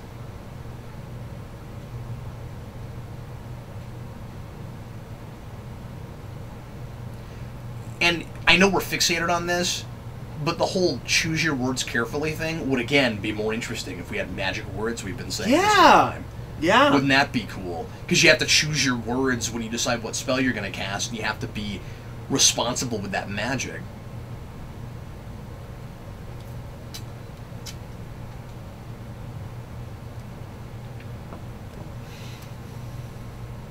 Okay, if that's not a comic book group, it sounds like one, right? The Zealots? Yeah.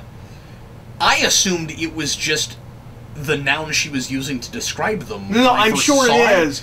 But somewhere... No, I'm not now. We're looking at the subtitles and it's capitalized. Yeah. Well, it's not all capitalized, but it's a proper noun in this. I thought it was all capitalized. No, they're still doing it. It's just a capital Z, but it's a proper name.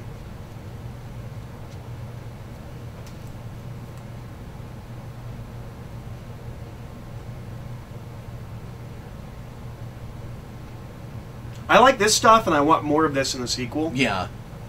I don't need to see it, but the idea that they've done really bad things in the name of protecting the Earth from... It was necessary. Yeah.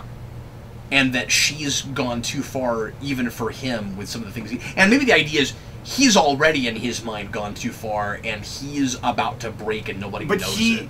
He can justify it by it's the right thing. We're keeping the natural order. But I don't know that he is justifying it. I think he's having a hard time with that. I think he's incredibly conflicted.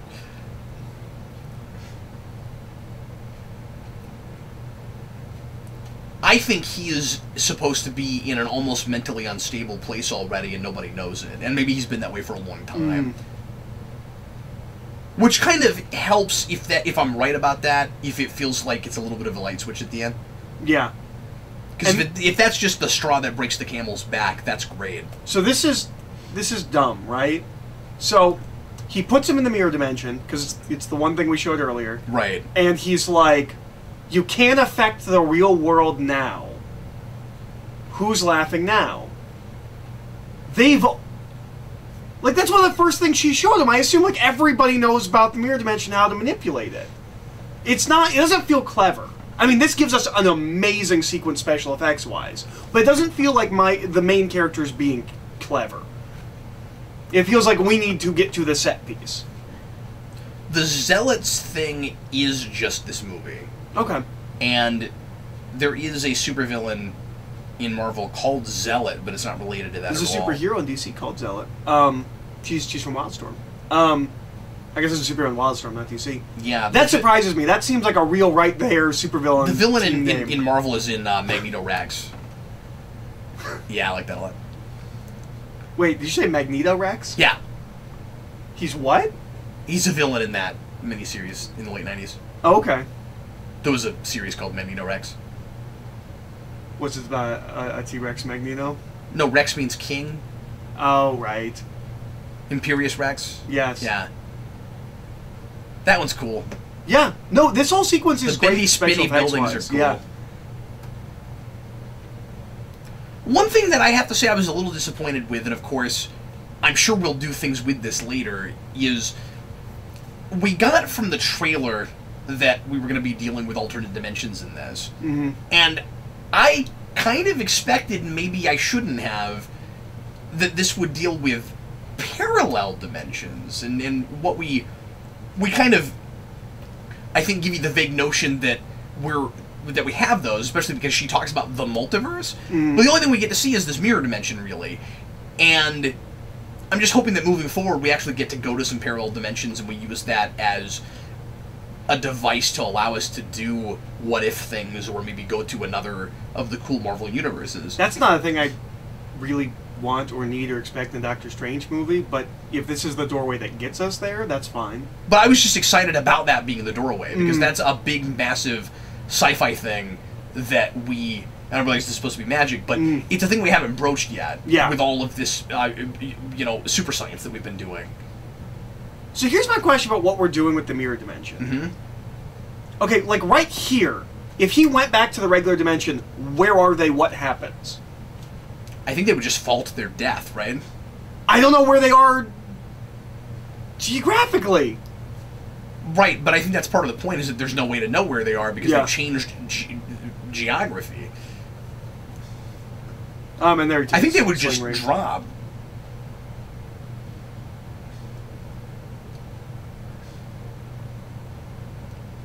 Tilda Swinton is really committing to this action stuff. Yeah. Which I'm not sure I've ever seen her do action before. She did a little bit in Constantine. Not a lot. Not a lot. And I do feel like that's a thing we've been doing a lot with the Marvel movies, where we'll cast someone that you've never seen do a lot of action, and then they're great at it. Well, I can't think of any great examples, but... well, it's not Marvel, but that was a big thing with Kingsman. I want to say Colin Farrell, but it's not Colin Farrell. The guy that brings him in, the kind of the co-lead maybe that dies halfway through. I forget who that is. He's a dramatic actor and a romantic comedy guy. Actually, right, I can't even remember who that. I've seen that movie one time. I don't remember. And he gets that great action scene in the church.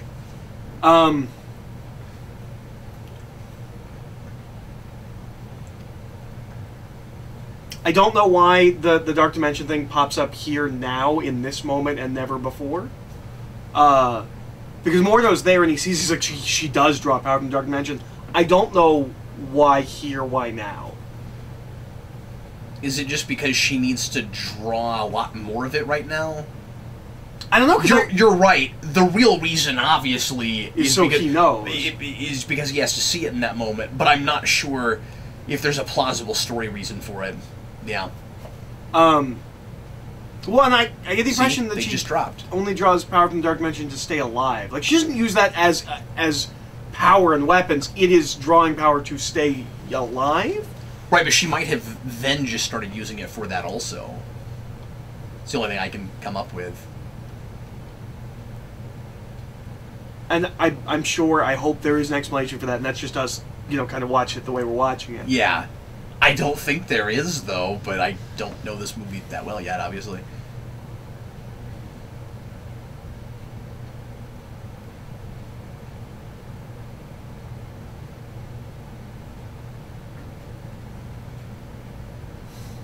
That guy had this look on his face of just like, I believe you've gone through a profound character arc. Well, that's the only explanation. Because that's the guy from earlier. Yeah, yeah. That he said who he was totally incompetent. justified Because he was incompetent. Yeah, that guy shouldn't be there. What's the point? Oh, I like that. He's in Scrubs, but his astral projection is in his magical. There's something you can read in that about his perception of himself. Yeah, of course. It's like the Matrix digital projection of your mental self thing. I also, except it's not digital. It's and I like that she can like slow down time and stuff. It's really easy to forget and not think about. The costumes are amazing. Yes. We never could have. I never expected something this accurate to costume Doctor Strange. And I think they all look good. Yeah, yeah. This exchange is really good. Yeah.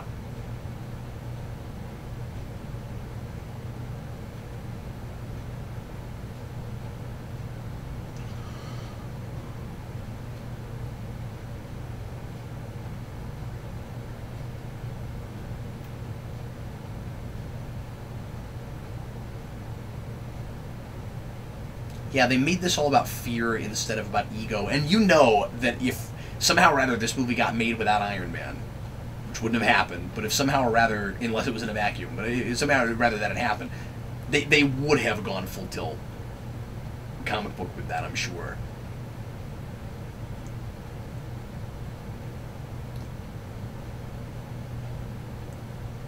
Because this is an obvious thing to talk about, of course, but earlier we were talking about how they probably felt the need to try to make him more likable so an audience didn't lose him, but a lot of it, of course, is trying to get him away from Tony Stark. And I think the way... Like, I don't feel like that's hard because... Even where Tony starts, you like him. Yeah. He's charming and just... he draws you to him. I think the way that you play it is he's not charming. He's just a jerk. Right, but they would be afraid to lose the audience with that. That's I the know, problem. but then don't make the movie. I don't know. Maybe you have or to... Or just make the movie where he's already Doctor Strange. You have to deal with that. Maybe this would have been going too far. I don't know that the way to deal with that, if they wanted to make him unlikable initially, because obviously you can do that. And you make him sympathetic because we understand why he's like that, and then you turn him around as you move along, I guess. But maybe you attack that head on and acknowledge it by putting Tony Stark at the beginning of this movie. I don't mean have him through a lot of it. Just let us compare and contrast them from the get go. You know the other way to do it, and they can't do this, but start at the monastery, flash back. Because then you're willing to forgive the little bit we see of him way more. Absolutely. But, I mean, that's Begins. It is Begins, but I don't know that I would begrudge them that. You could use the footage that go we non-linear. Yeah, you could use the footage we have here, and it wouldn't feel... as it is. And it wouldn't feel like you're missing anything because you're only getting snippets. Yeah.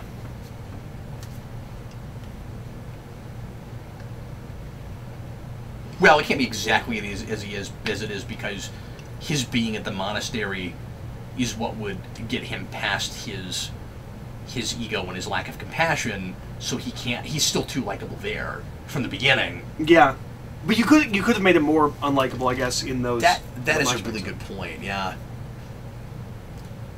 But it's not the safe choice, and that's what I feel almost all the decisions in this movie are. They're a little safe.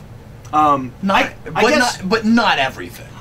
I guess that's really the breakdown for the Marvel movies. It's not like they kind of make the real movies and then they make their safe movies. I was trying to find a word for it. I kept saying fun, but they're all fun. They have the movies where they're really pushing boundaries, somewhat, and then they have their safe films. This is a safe movie. And have you noticed the big risk-taking movies are never the bad ones? We haven't had one yet where they took a massive, scary, I don't know about that kind of risk, and it crushed a movie. It's been the safe ones that have been the not as good movies. Mm-hmm. Again, I see this as right smack down the middle. Yeah. But there's nothing about Thor or Dark World Yeah. Besides costumes with Thor, but that's it.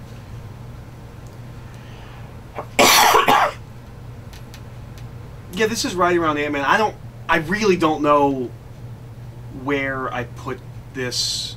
I want to say Ant-Man a little bit more, but I'm not really sure. Interesting. I think, story-wise, I gotta say it's better than Ant-Man just because I don't have the character motivation issues that I have with that movie.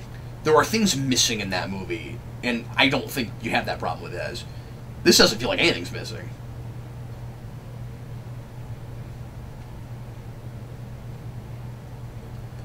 Yeah, I think the problem with that gag, and a lot of people don't like that, and I've been on the fence about it this whole time. And the issue with it is that it feels like it's a pet. Yeah. And I think people don't like that about it. And I never got that he's wiping the tears away because it's such a gag. That should have played as a dramatic moment. I forgot about that until you just said it. Like, we're not watching this on a big screen this time. Yeah, okay. So it feels like a pet if it's just messing with him. But yeah, I forgot he was even crying in that moment. Yeah. Oh. But I wouldn't have made it a gag. I would have let it wipe the tear away, and that. Okay, now we're one. Now we're working together. Kind of a like that should have been a real maybe he reacts where he's like where for a minute he's kind of irritated, and then he thinks better of it. Where like it wipes it away, and he does this, and then he just looks back at the mirror. That's what I would have done with it. When I'm done, history won't exist. I actually wish they had, now that you say that, done the non-linear Batman Begins thing, because it would have been really interesting to compare those movies. And I don't think that's a bad thing. That's real in the cultural awareness now, and I think, and they didn't have to make it, stupid obvious. I think if they did it right, and again, it would have been pretty risky, but if they had played that right, it wouldn't feel like we're ripping off Begins. It would be, look, we have this really tortured, understandably so, character in Bruce who goes to a really morally ambiguous kind of scary guy for help, and again, they're both about fear, and fear is a motivator versus. But anyway, sorry, I'm also trying to glean plot and story stuff because I don't know this movie really well. But you would have almost kind of a reversal thing with that, where you have a somewhat more altruistic character in her until later on you find out that she's somewhere in the middle between, Doctor Strange / Bruce Wayne and, Ra's al Ghul. Like, that could have been a really interesting thing to compare. And I guess all that is still there. It's just, it would have, I think bringing that to the forefront and making me think about it actually would have been a fine thing to do.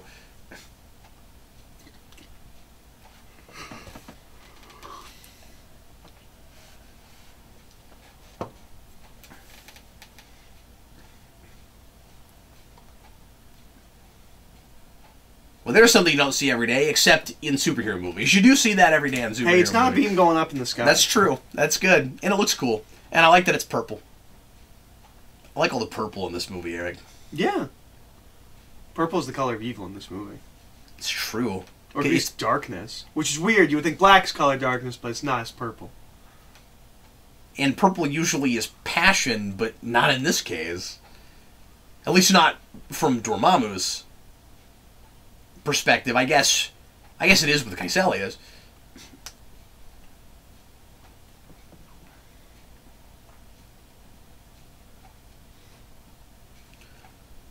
So I remember in the theater thinking this, and I feel this way right now. We get here real fast. Yeah. We're already in our third act. Here's the thing about this. This is cool. And it is, like, kind of imaginative. I still feel like it's too similar to the Mirror Dimension. Like, I know it's a different thing. It feels similar. Because it's still, everything's moving, everything's going a direction. I don't understand why that's a problem. Because he's been practicing that. That's what he's been doing. He's planning on doing that. It makes it all feel samey to me. I get that. I'm still not understanding why that's a problem. What kind of variety are you asking for, is what I don't get. I want spells to be spells and not weapons. I want to see locales that are different and not just things repeating. And again, it's an origin movie, so maybe we'll get there. But in this movie, it feels like... Just looking at it in the context of what's happening, it just makes sense that this is what Kaecilius would be doing. No. I'm not talking about Kaecilius. I'm talking about the rewinding time thing. Yeah, okay. The rewinding time effect is cool and is not the mirror dimension, but it feels like the mirror dimension. No, I don't have a problem with Kaecilius doing that because that's what he's been doing. I'm talking about the rewinding time. This should be a really cool, awesome set piece for your finale. It feels too much like the mirror dimension. It's just stuff moving. What would you do with it? How else would you do that? Go to another dimension that's real weird and trippy and, I don't know, something else. Right, but that's changing the story at that point. Yeah.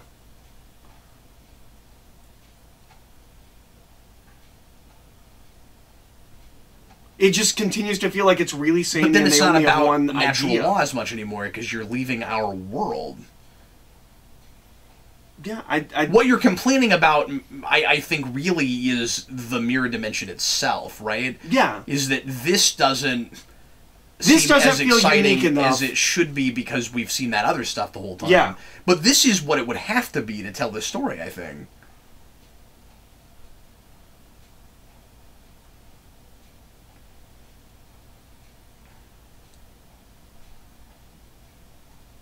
Mordo doesn't seem nearly as annoyed by that as you'd think he'd be given some of the other things.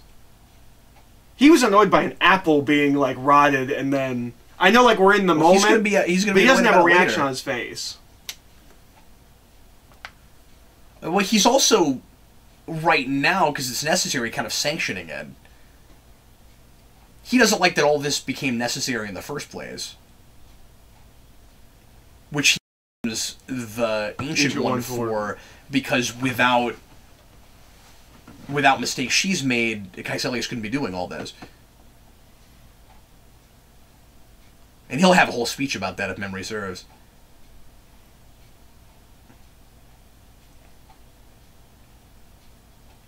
I guess I'll meet you, though, with at the point of that as a big action set piece doesn't feel as big of a deal as maybe it's supposed to.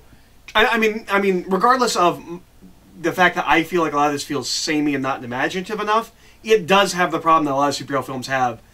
Their biggest and best action piece is in the second act. Yep. But I do like that this is all great, obviously. But I do like that the real climax has nothing to do with action. Yeah. And isn't Doctor Strange using his fists or even he's a thinking man superhero. Yeah, and that's great. He's a processing hero. And I hope that we keep doing that kind of thing with him. Yeah. I hope it doesn't just end with him energy punching things or something. Because this is classic Doctor Strange. This is what he does. He shows up and he starts talking and things happen. And that's Doctor Strange. And you can tell with the after credit scene that Kamar-Taj clearly gets the comic book character. Well, that's because this whole movie feels like they're just getting to that point. To get to that, yeah. Yeah. And again, it's a little tedious. Because by the time we get to this, I'm not sure why we didn't decide to just make a movie like this. Yeah, I mean, but I'm again, excited for him. I clearly can't tell why they did that because they felt like they had to ease us into it. I'm excited for him in Ragnarok. I'm interested to see what a Doctor Strange 2 is, especially if it is one of the riskier movies where they really just kind of take off all the shackles and just go, we're going full weird and let's see what we can do with this. I guess we can't be totally sure they decide to do another one, but I would figure they would. They've done it with everybody else so this far. one did pretty well, I believe. Yeah. This had to have done better than Ant-Man. I mean, it was also probably more expensive than Ant-Man I wasn't expecting a sequel to necessarily either, and not just because of money. I figured they would do some one-offs. Yeah. And Doctor Strange could easily be a one-off, and then we just keep using him in a lot of other things. Yeah. And I mean, and I'm not saying I don't want more Doctor Strange movies. That's largely as how he functions in the comics. He doesn't usually have an ongoing. Doctor Strange is one of those characters that doesn't support an ongoing super well. Not until recently. Jason Aaron, yeah. And it's been doing fine, I guess. I mean, there was some stuff in the 70s, 80s. He has like an 80-issue book that runs for a while, but... Yeah, and I was looking at some of that 80s book and really liking what I forget who wrote that. You were looking at the Englehart stuff. That's what it was. Which starts in the 70s.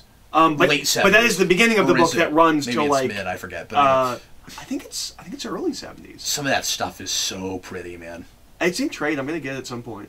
But yeah, that runs What is happening? to like issue 80 something, I think, and then he starts going into Strange Tales. But Doctor Strange has never been great at supporting his own comic book title, so Yeah. and I'd like to try the Aaron stuff. So, we've talked about this before, but it is really sad that Tony Todd didn't get to play this part. Yep. He did. He recorded all the lines. And then they decided somehow or rather that they liked Cumberbatch himself doing the voice more. I don't know how you even come to that. I don't know. I don't know how you record another actor doing it. And it's so voice modulated, you can't even tell it's him. No, you can't. And not in like a real, like, I mean, it's easy to be like, oh, it's so impressive, you can't tell it's him. It's because it's so voice modulated. Yeah, it feels like anybody could have voiced it. It ends up sounding a little more generic that way, and it sounds good. I'm just complaining because I love Tony Todd. Yeah. And sure, if Tony Todd did it, it would just sound like Tony Todd every time he's done a big, scary creature. Because he's done that a lot. I don't understand what the decision-making process is that gets you... He's voicing that? After you've already cast and had him read the lines. And recorded them! Yeah. And he was real disappointed. I bet he was. Yeah. I mean, he was gracious about it, but he was like, "I'm not gonna lie, I'm a little disappointed." And in the theater, I was like, "How is that not Tony Todd?" And then we found out months later that he recorded the lines, and it, like, you can tell looking at it that was supposed to be a Tony Todd role. Now maybe it's possible. Just looking at him, that's Tony Todd. Because he's Benedict Cumberbatch is Smaug in the Hobbit films. And he does do some mocap Is stuff. he really? I didn't know that. Yes, and he does do some mocap stuff.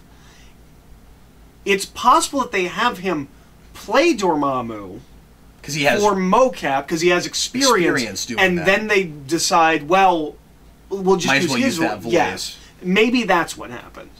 Yeah, it's weird. The article I read wouldn't have talked about that, but maybe they didn't know that part. Yeah.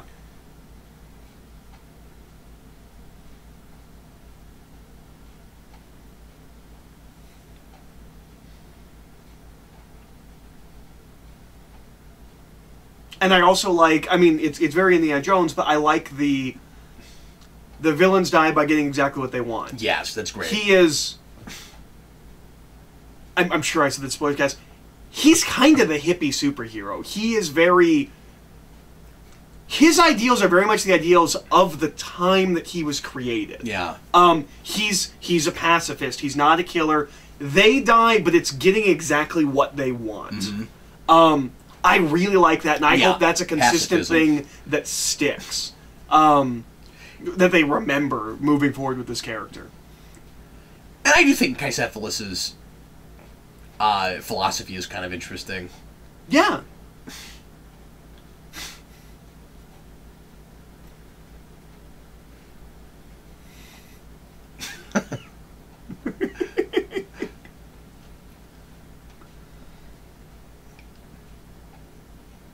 Is that the moment?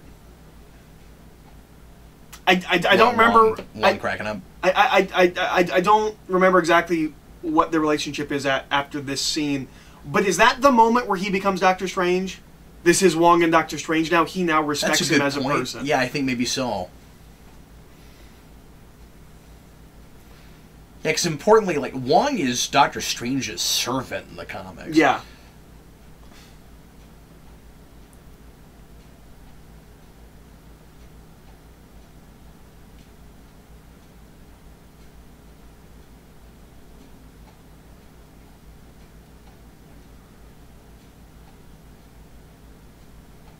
This is a thing that I want in a sequel, which is also why I'm pretty sure we'll get a Doctor Strange sequel, is they're clearly setting one up.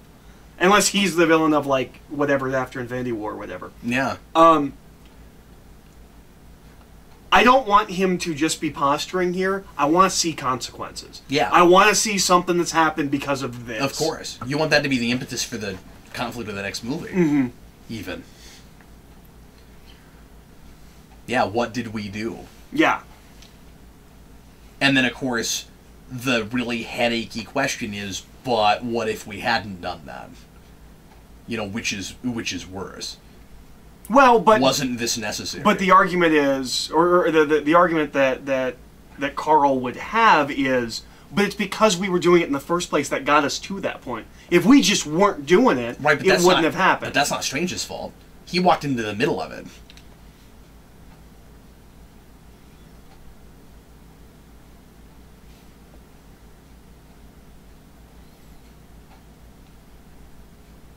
They had, with the Ancient One, they had already taken that too far before he arrived. Because of Kaecilius. That was her fault. So if you're Strange, what are you supposed to do? How do you feel about the fact that it's an Infinity Stone?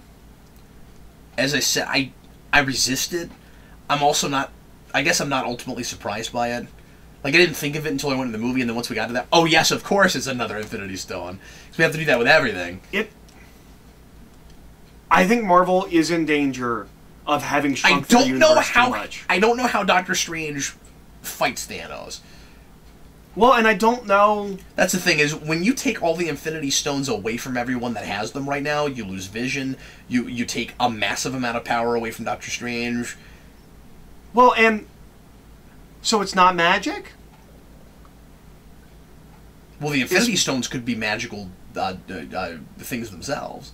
We play like science fiction and everything else. We also don't know what the properties are. We don't know anything about them. We have fully mixed those ideas together, and I don't really have a problem with that. My issue with it more is just it's real convenient. Well, and it feels like I think Marvel is in danger of having shrunk their universe too much. Yeah, everything is connected by these things. Yeah, and there is nothing else in the universe. That's a real Star Wars music cue, is it not? And they stood for a picture that nobody took. I love that theme a lot. Yeah. I had that stuck in my head for 2 weeks. I thought it was really good. Is it like Star Trek? Like Star Trek? It's like something. It's like there's another thing that this reminds me of. Is it Giacchino? I don't know who did this soundtrack. I knew it before. I think it might have been him though. And if it is, that would explain it. Yeah, I mean it's got a little bit of Star Trek in it, but that melody might sound more like something. I remember being reminded by something when we saw this in the theater, but I can't remember what. And it's over already, Eric. Yeah. Pretty quick movie. Pretty quick series. Yep, it is Giacchino. I like this. So that's what you thought that. Yeah. Because he has some stuff in that are similar to things he's done in other work. He is the big go-to guy right now. Do you know where he starts? He starts making Genesis soundtracks. Oh, really? Yeah. That's cool. Yeah, he did the soundtrack for the 16-bit Jurassic Park game, and then gets to do the music for Jurassic World. It's really cool. Like, that's where he started. And then he gets into film music. And, of course, he's the Lost guy.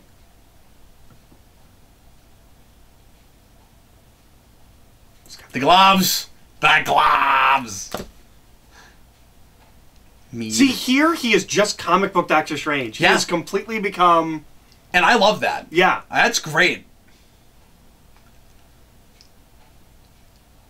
And there's no way to know how much time has passed. Mm-hmm. This all could have happened 3 years ago. You know, Doctor Strange? Yeah. No, it happens the year it happened. Why? Because the director said so, and there's some reference somewhere that gives us, like, it's 2016. Right, but forgetting that, I'm just saying that if you didn't have that, with the rest of the movies, there's nothing telling you where it happens in relation to the other films. But yeah, if it comes around and gives you a year, fine, but that was the thing we said walking out of the theater, was that we were surprised that there was no reference point with the rest of the movies. And these have always moved forward. We've never done one that goes in the middle anywhere. But until the Guardians 2 is going to be the first one because it takes place 6 months later. Okay.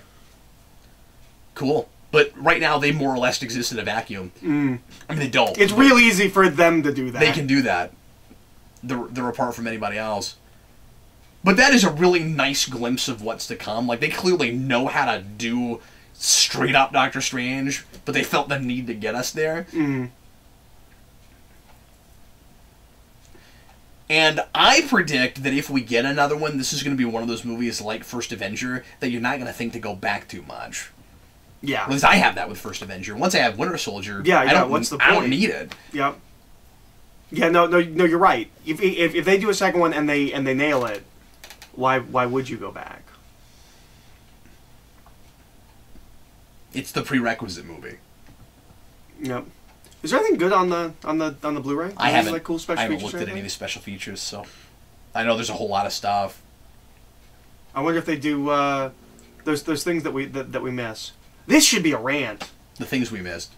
I don't know what you're talking about. The little special feature documentaries about the comic character that used to come on them? There's nothing like that. I miss those. Yeah. Those Spider-Man ones are really good. Yeah, and we did that on so many animated movies. We just don't do those anymore. Yeah. Well, yeah, Marvel just quit doing animated movies altogether. I just mean, like the DC ones, any animated movies we do make, we don't make those documentaries. Like, we were doing those documentaries even with those sometimes, is the point. The Superman Doomsday one has the definitive Death of Superman. It's great. It's the reason to buy that disc. It is 45 minutes long. Yeah, no. It's great. Yeah. And they interviewed everybody you'd care to see interviewed. Nobody ever talks to Louise Simonson. That drives me crazy. Because she's in that, and... We forgot to mention, we can talk about it here, we forgot to mention this in Apocalypse, and I realized it as I was going to sleep last night. We didn't talk about the Louise Simonson thing. Yes! Go ahead, sure. Louise Simonson is the creator of Apocalypse. And unlike somebody like, say, Rob Liefeld, she actually created... This is my favorite use of this theme. Yeah, it's very... Celtic. Oh, see, you think Celtic, I think Spanish. Oh, I guess... I'm getting spaghetti western from this. No. Not this part, but before. Yeah, okay. Anyway. Louise Simonson, unlike Rob Liefeld... That's a harpsichord. Like, that... That's not Spanish guitar. That's a harpsichord. It's doing a more Eastern thing. Okay. But anyway. But unlike Rob Liefeld, Louise Simonson actually created Apocalypse. Yeah. In every way that matters. She obviously actually created the character, but she gives him the 4 Horsemen. I think the Egypt stuff comes later, but the, like, being around, like, being the first mutant, all of these things come from her. She did not just create a character that later became popular and she took credit for it. Yeah. Not credited in the film anywhere. Isn't in the special thanks thing. And was not Doesn't get a cameo. Was not comped tickets to the film or a DVD copy. She was snubbed. That's insane. Especially right after Deadpool, giving all the credit to the guy that didn't make the character to make the movie. Not know. I don't know, but it looks even worse next to the Marvel movies. They at least have a special spot in the credits. They go, "These are the people we pulled things from." Your movie's named Apocalypse. Just look up who made it. And she had a cameo with Simonson in the Thor movie. Yeah, and she didn't even work on Thor. Yeah. Yeah, no, it's real disrespectful. I think so too. Yeah. Again, that might have come from an ignorant place.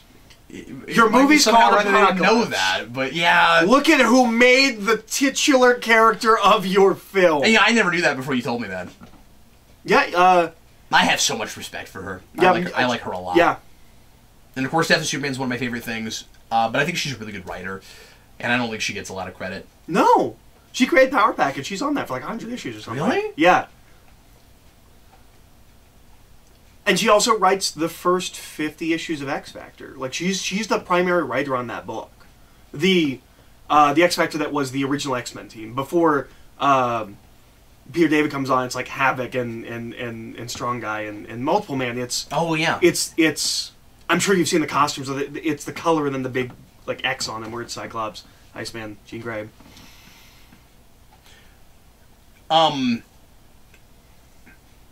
Have I Alexa? have I told you about the? Yeah, we're into this year now. I've talked about this on camera, but and I've reviewed some of this, but have I told you that she's the person who wrote Super Secret Crisis War?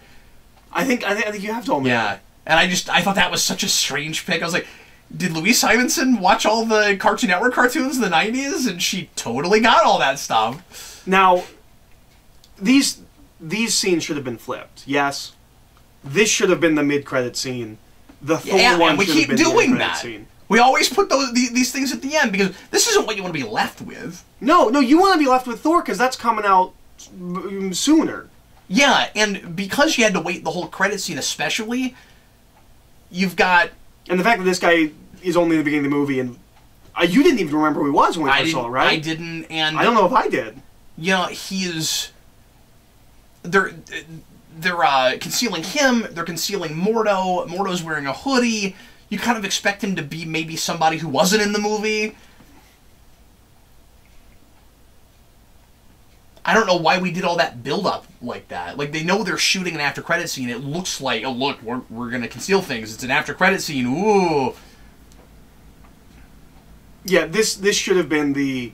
When you finish with your credit, with your fancy credits, this should have been the scene. The Thor thing should be. You just put up Doctor Strange and then you show this, and then you do that. Yeah, it'd be better to make us wait for that.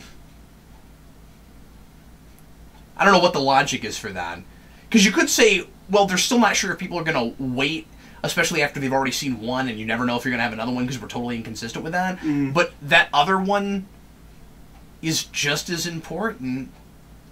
Well, you know? I think the Thor one is like the Ant-Man one and like the something else. Or I guess I'm just saying that you'd still want people to see that too. I think I think the Thor one is an actual scene from the film. Like we've done that a couple times. Like it's a short little scene from the. I think that's actually from Ragnarok. We do that a lot. Yeah. Oh, is it? Yeah, that's what I want to say. I read somewhere. Oh, okay. Yeah. I didn't know that. I think so. Well, folks, that's it for Marvel Mania. We have finished all of the movies based on Marvel Comics. So, famous last words there? We did it. Yippee-ki-yay. Yeah, we did it. There it is. Folks, thanks for watching, and we will see you again with lots more videos here on the channel. Although I should mention that I'm going to take a little time off. We'll pop in here and there for some videos, but I'm starting here in a few days on Monday, right after Monday. Day, right? Yeah, that's my last day. We're doing the pull list. The pool party that night for comics from last month, and then I'm taking a few weeks off to write a novel. I've been working on preliminaries. Really need some time to just focus on that. So I'm going to sit down. I'm gonna get my first draft, or at least a lot of that written for that book, and it'll be 4 to 6 weeks at least. But you'll still see us here and there because we want to make sure, of course, and do the spoiler cast and how we felt about Strike That, Reverse It for Guardians of the Galaxy 2, Volume 2, and there may be something else in there that we want to do too, and it is possible that occasionally Eric and I will feel like making something on some off time, and we'll go ahead and get something up for you, but it won't be necessarily daily content. Or regular in any stretch. While I'm kind of taking a little bit of a sabbatical, so I just wanted to let everybody know about that, and I'll probably also do an announcement video about that. But anyway, thanks for watching, folks. We sure appreciate it. I hope you enjoyed this Marvel journey we took with us, and especially everybody that stayed with us the whole way through. Mad props to you for that, and super cool of you to hang out with us and watch 45 movies with us. I am Captain Logan. And I'm Eric. Thanks again, folks.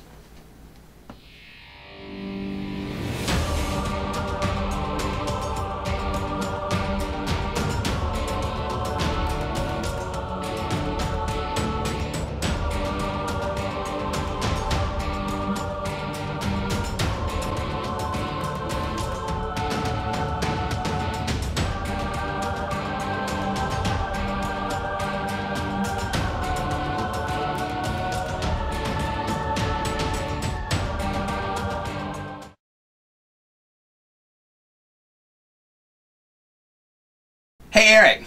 What's up? Riddle me this.